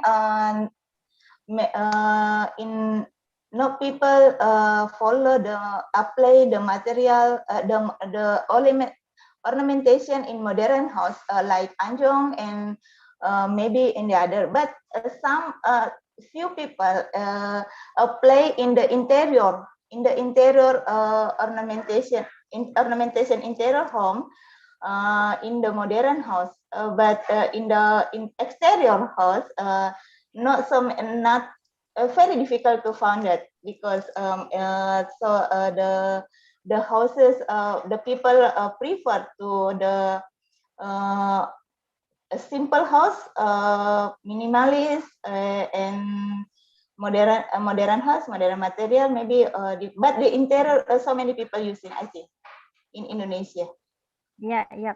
I think most of architects try to find the what you call that the easiest way of interpreting it, using the floor plan layout, the spatial organization, and adapted it into the modern houses like the rumah ibu, the rumah kelek anak or dapur. When we have that Rumah induk, yeah.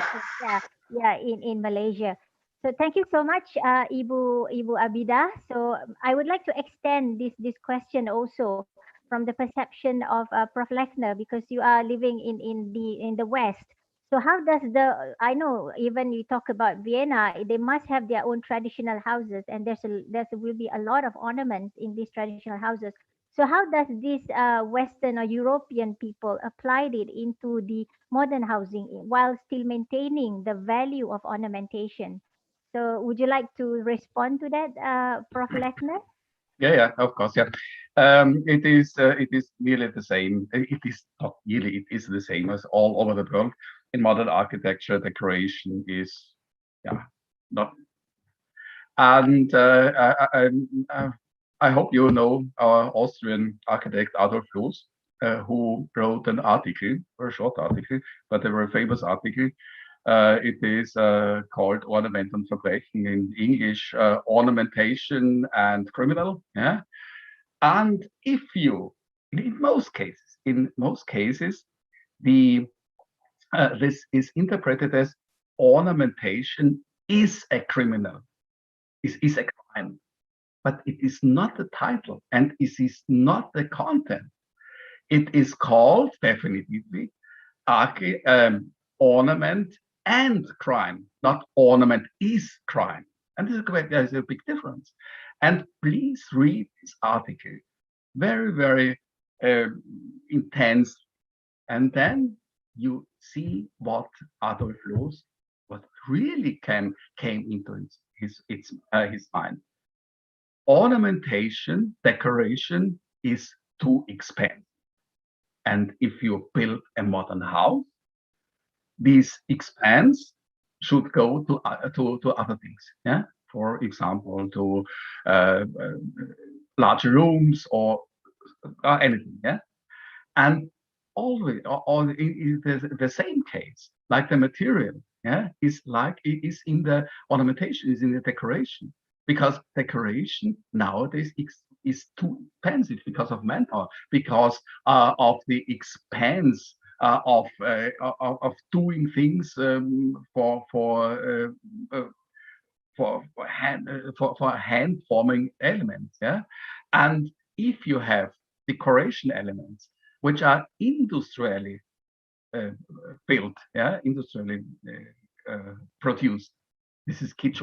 Yeah, I think decoration and ornamentation should be done by hand, should be handmade. But exactly this is what is the cost. It is too expensive. Yeah, and so can we afford ornamentation, or should we put our money for building a house in other things in modern architecture? And so we cannot change this relation of manpower and material. Yeah, we cannot change it now. I think the change is not possible also in future. So I think it is, if you have money enough, yeah, make it.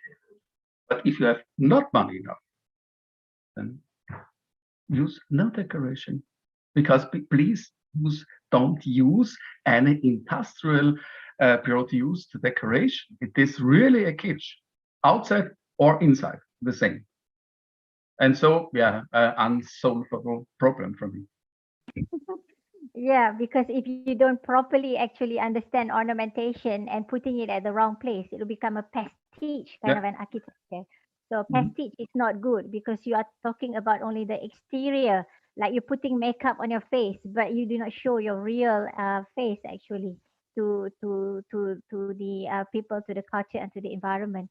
Yeah, I'm agreeing on that. So maybe I would like to hear also the views from Prof. Kobayashi himself in terms of ornamentation and how does the application in the Japanese context. And when you talk about ornamentation, there's also relating to the what you call it, anthropometrics, and talking about body units is also applied in ornamentation. Maybe would you like to respond with that, Prof. Kobayashi? Mhm. So ornamentation is not a good question to me actually.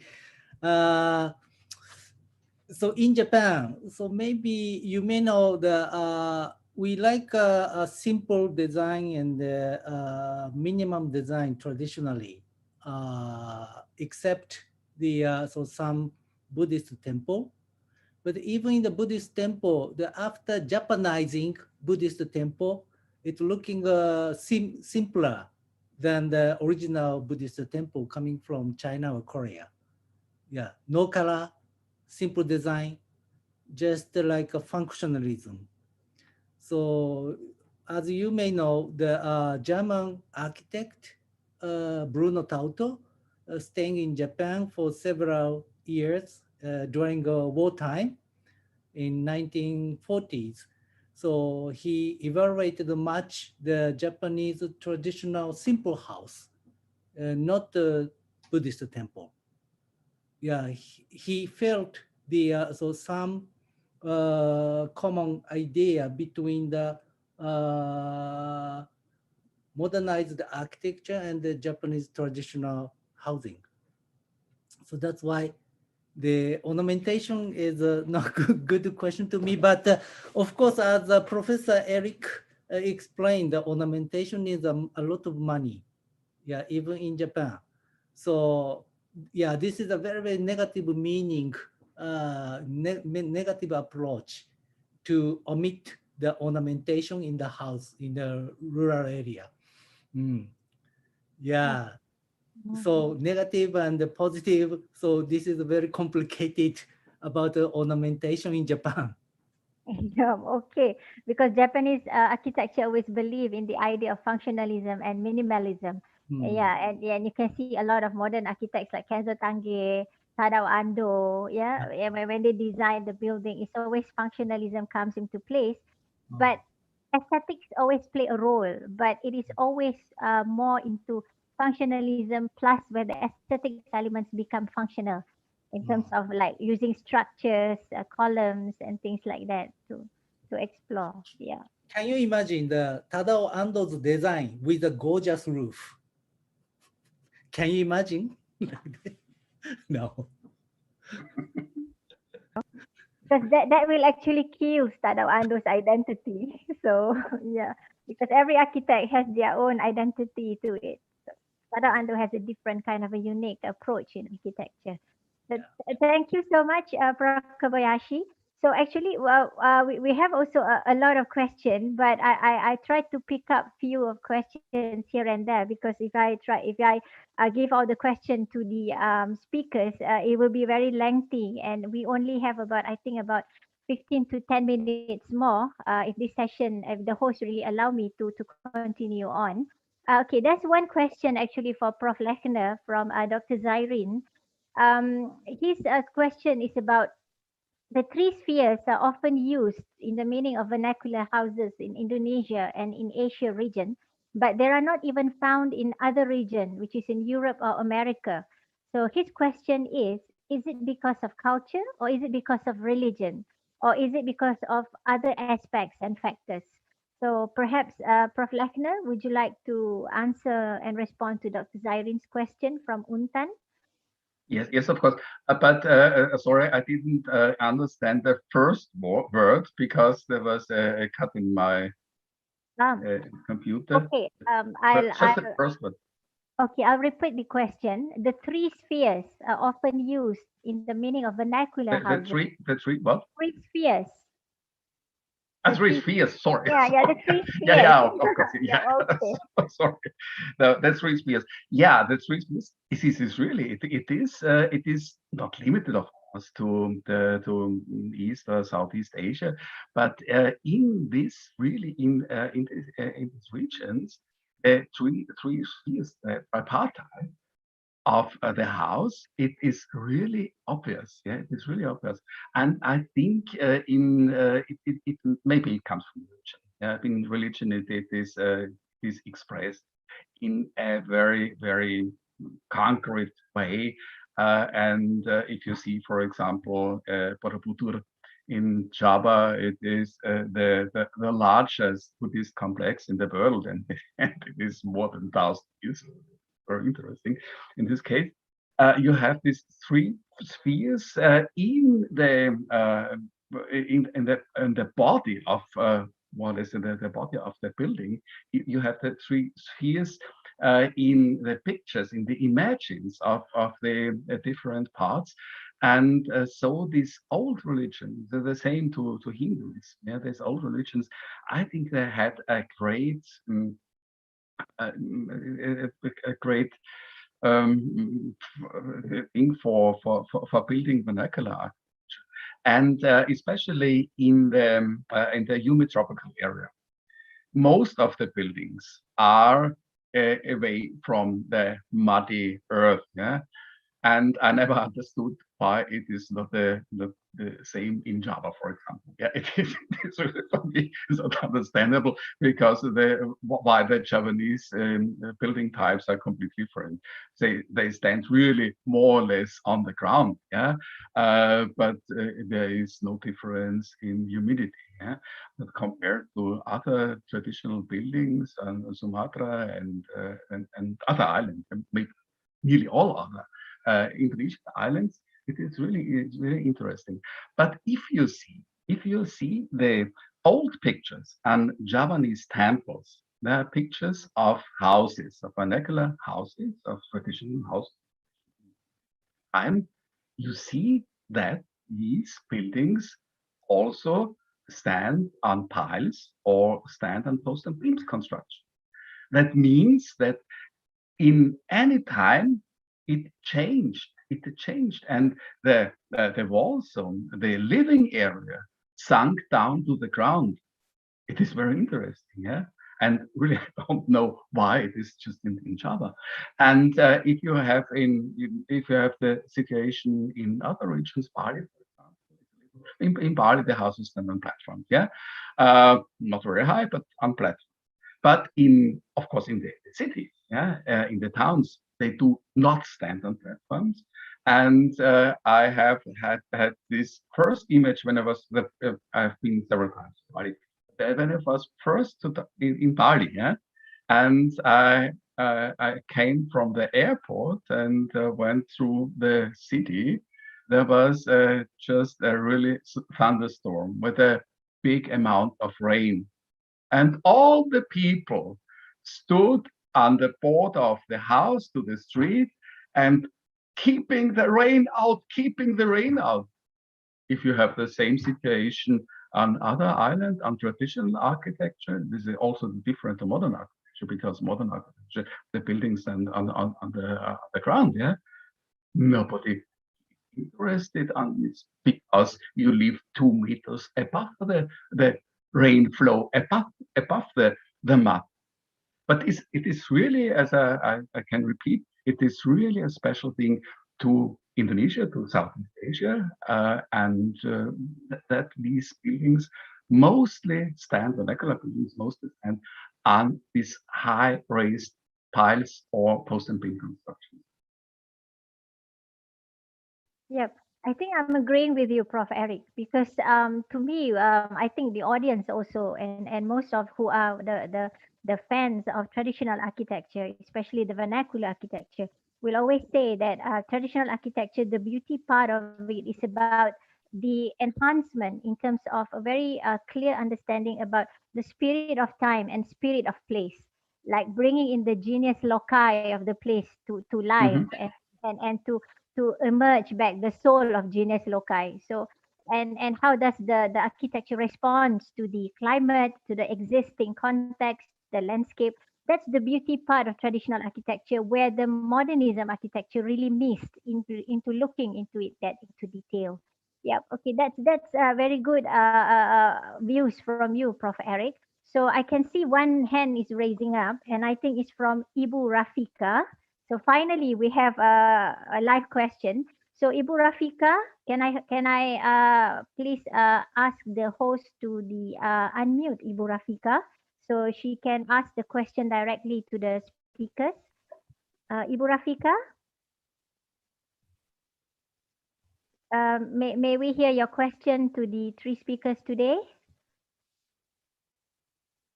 Ibu Rafika, are you here?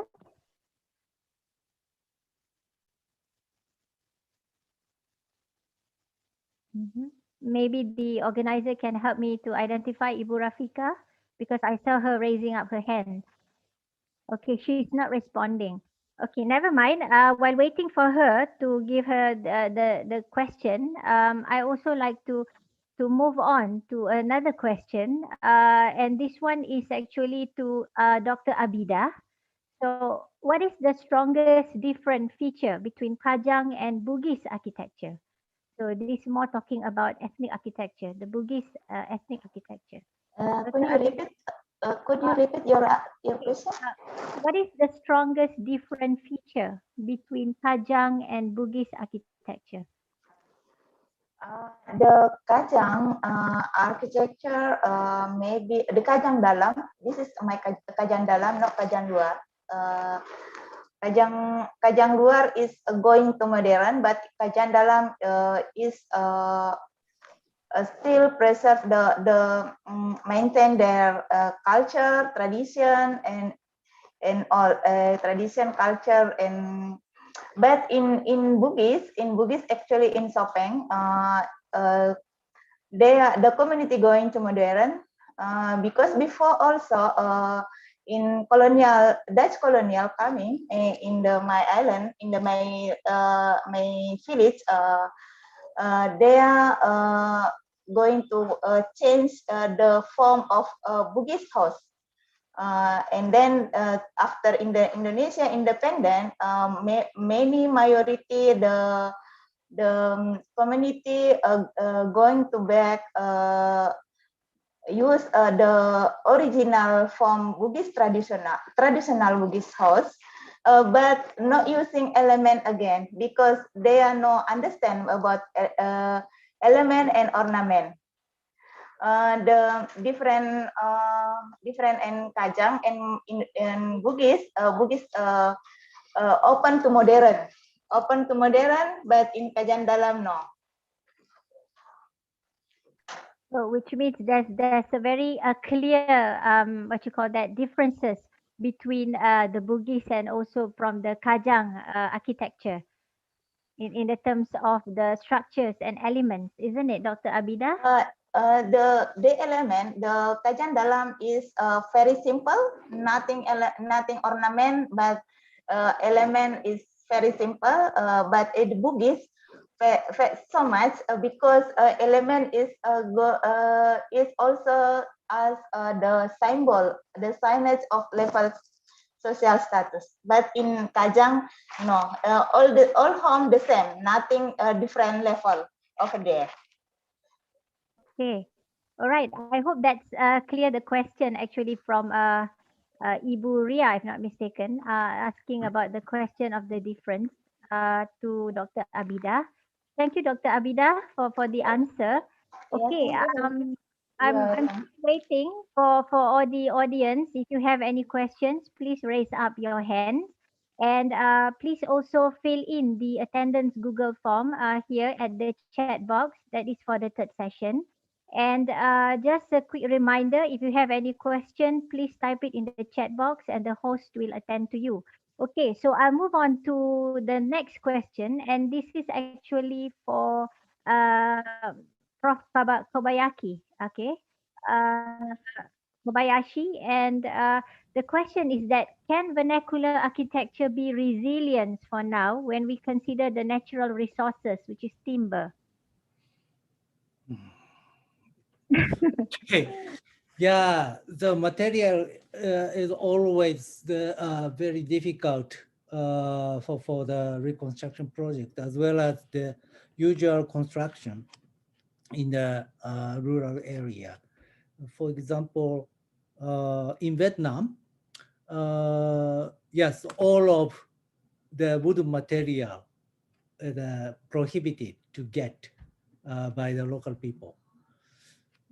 So because of the damage of Vietnam War, yeah, the very precious wood material is a very few in the forest, and then but the local people illegally get the material all the time. So that's why the government strictly prohibit the cutting the precious trees.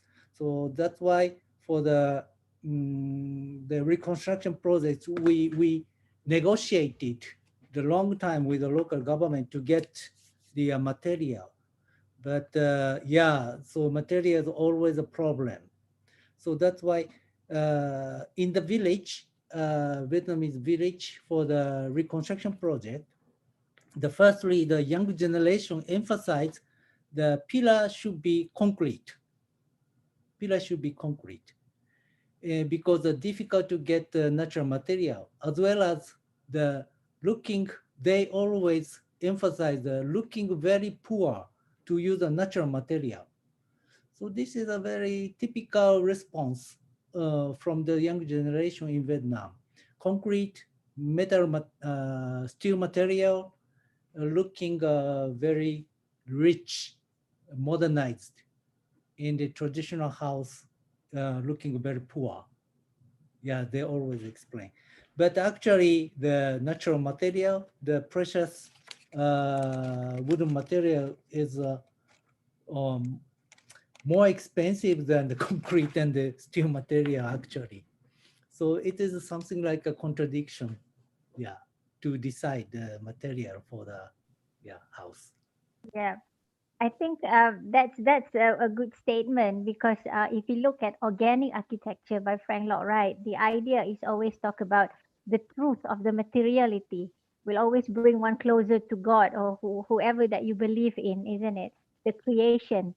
So that's why if you look at organic architecture, even though it's in the modernist era, but still the element of traditional and how it brings into the modern context by Frank Lloyd Wright. I always I always feel that Frank Lloyd Wright is the good master builder, one of the examples that maybe we, the new generation, should learn into it. And how does Frank Lloyd Wright did the approach of organic architecture in the modern context? So this is a very good discussion, and I'm happy to get to know the three panels here today, and really an expert in terms of traditional architecture. So actually, if we look at the time now, it's 4:40 in Malaysia.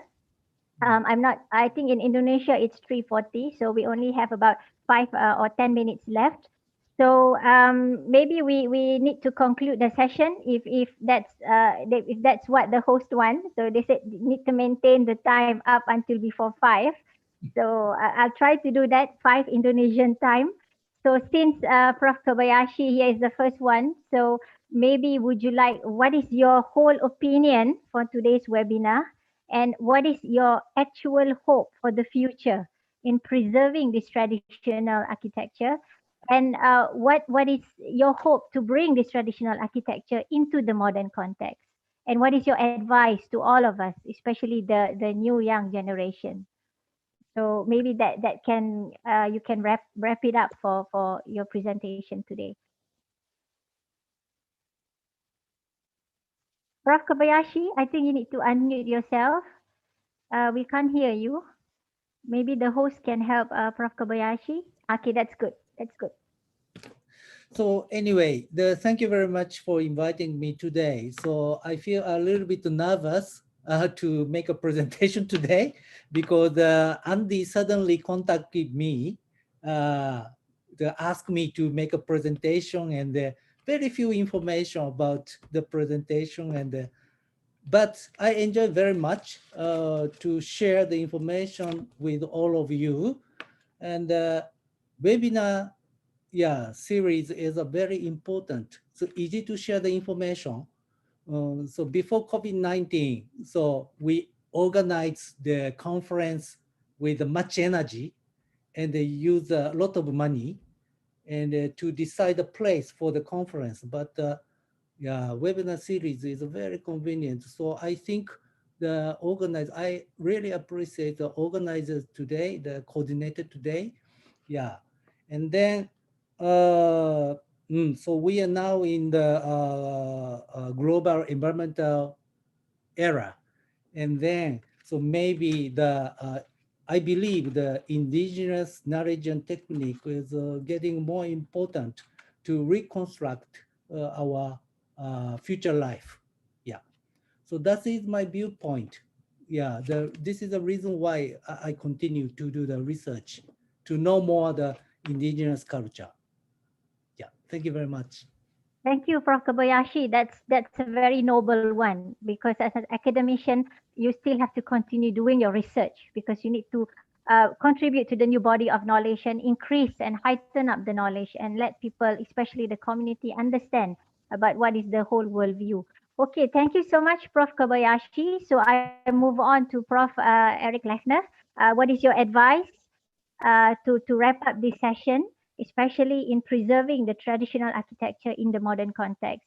And what is the approach that can be useful for all of us as the moral for today's webinar? So So I totally, Professor Kobayashi, I totally agree with your words, and I think it's not many things to add. First of all, I want to thank the organization and especially Alice. It was the most perfect moderation ever. It was really incredibly, yeah? And the committee form that this webinar was organized really perfectly, and we can see what in our times with these webinars with the Zoom connection is really good. We must not fly around the half, especially in my case, must not fly around the half world to attend a speak of 4 hours, yeah, and then fly again back. It is not necessary. And I think we have checked it just since 1 year that is really possible, yeah. And I hope that these webinars are going in further times also on. And I will attend also the next ones, of course. Yeah. And my special thanks to my colleagues today and Peter, Professor Kobayashi, because I know I don't know if you know that because Peter was one of my my dissertation candidates 3 years ago, and it was really proud to get the invitation, and it was really interesting. It was really interesting to hear the presentations, to see the presentation, and it was really interesting to hear the comments of it and to follow the discussion. And but I have, yeah, I told it already. It is really it is really hard to bring any identification in modern architecture, because the roof seems to be gone. Not in all. In Austria, I can tell you in Austria or in Central Europe, roofs are really also important in modern architecture. But of course, it is more on the rural area.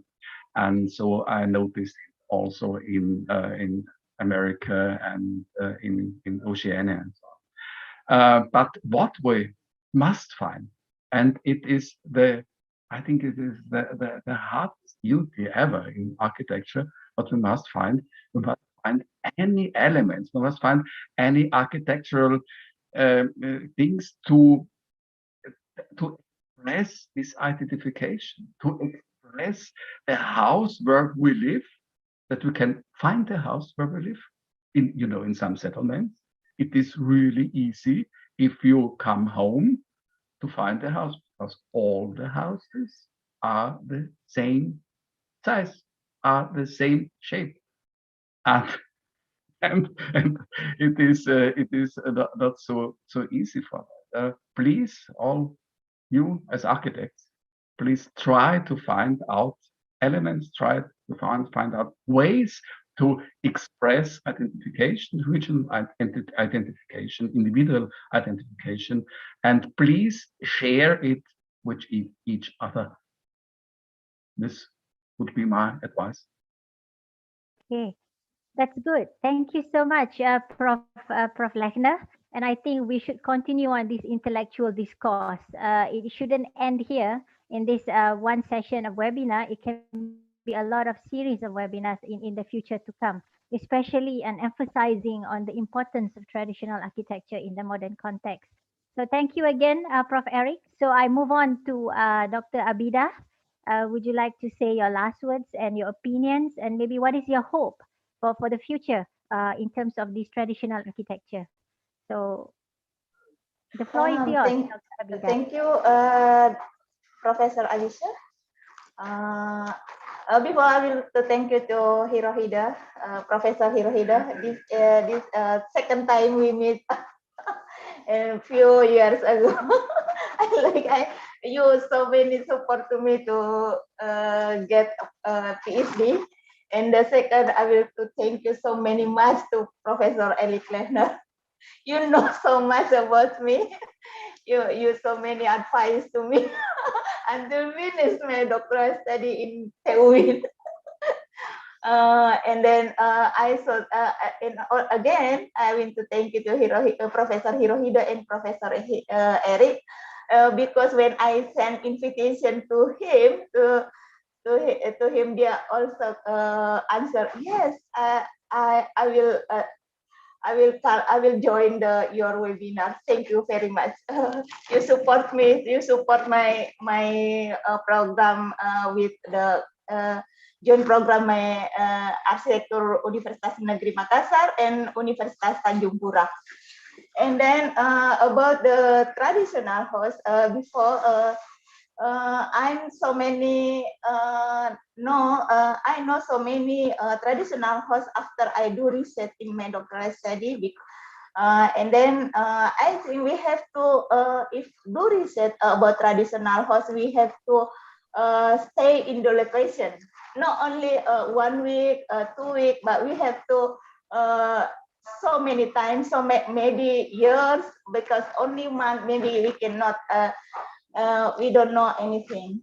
And before I really, Professor Eric Lechner advised, you have to so many time in the location, so many home you have to take object research. Before I will suffer in the location, but I know so much.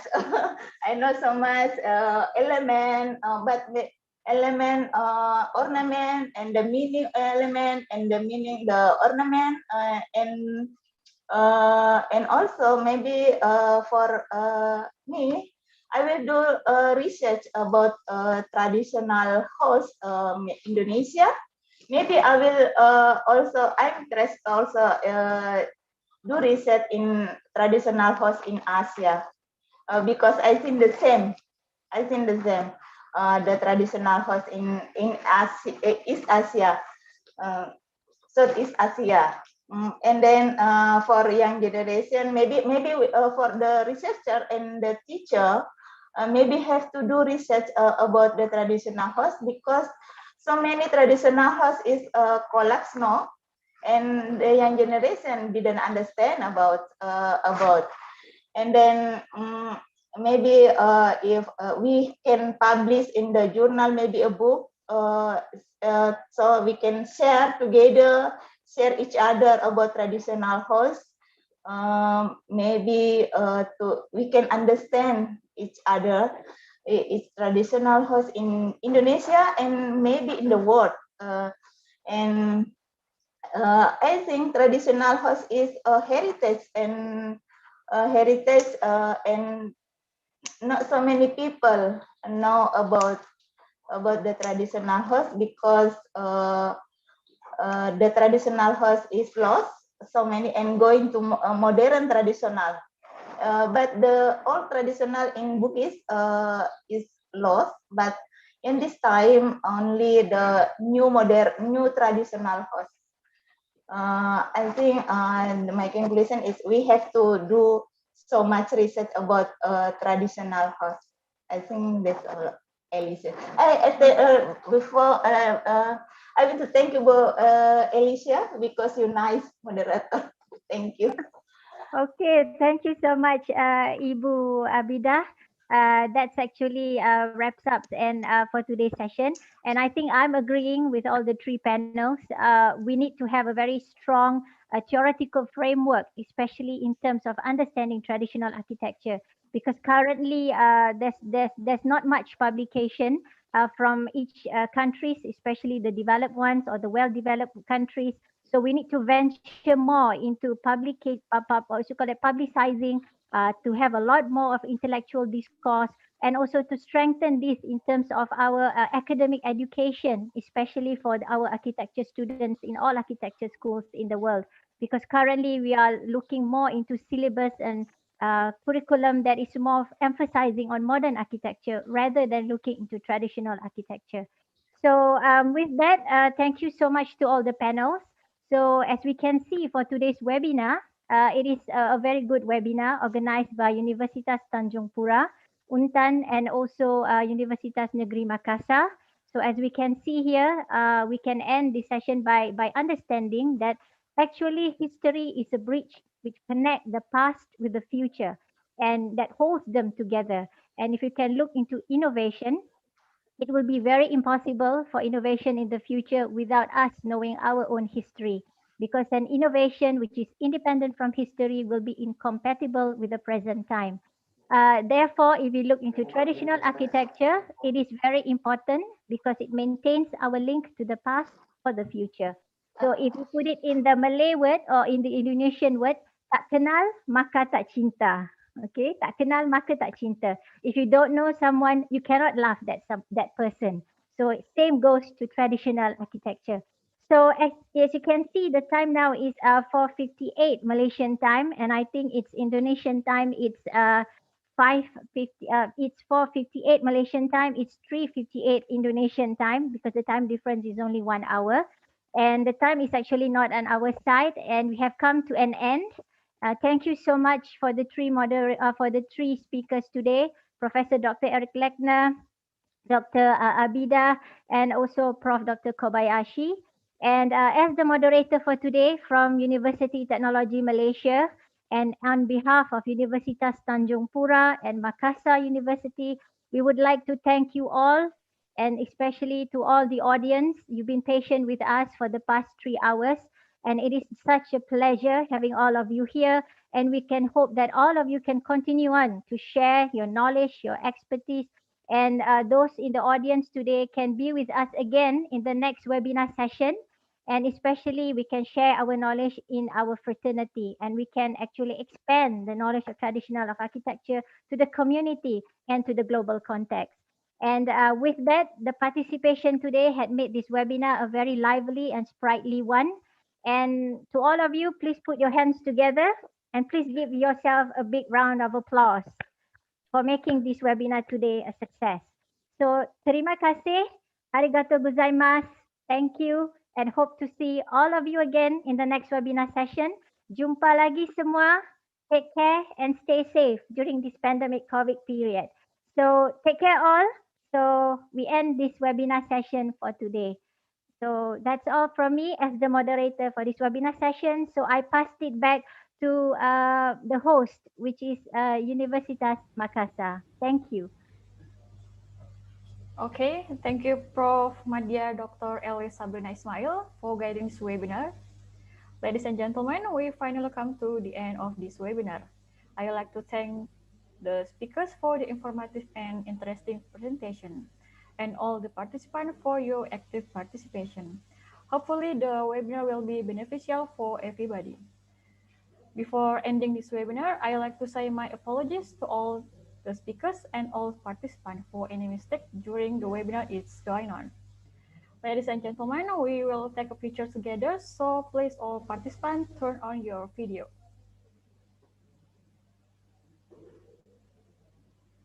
Okay. Ready? Slide 1. 1, 2, 3. Slide 2. 1, 2, 3. And slide 3. 1, 2, 3. Slide 4. 1, 2, 3. And slide 5. 1, 2, 3. Okay, thank you. Ladies and gentlemen, for additional information, I'd like to inform you all the certificate will be sent to your email 1 week after the webinar. And then I want to remind and invite you to session 2 this webinar on Tuesday, 29 June 2021. Thank you and see you for the next session this webinar. Bye-bye. Arigatou gozaimasu. Arigatou gozaimasu. Gamsanida. Thank you. Thank you very much. Thank you, everyone. Bye-bye. Gamsanida. Thank you. Bye. Eric, thank you very much. Yeah, thank you, Prof. Eric. Yeah, thank you. Thank you. Thank you. Thank you. I'm planning go to Europe in November. Thank you, Bu Abidan. Thank you. Sukses Thank you Ibu very Abidan. much. Hey, Eva. Selamat sukses. Terima kasih. Prof. Liner, Yeah. Zerin is here. Yeah. We'll see via Zoom next time, yeah? Yeah. Yeah. Okay. Bye-bye. Good Thank time. you. Bye. Yeah. Bye.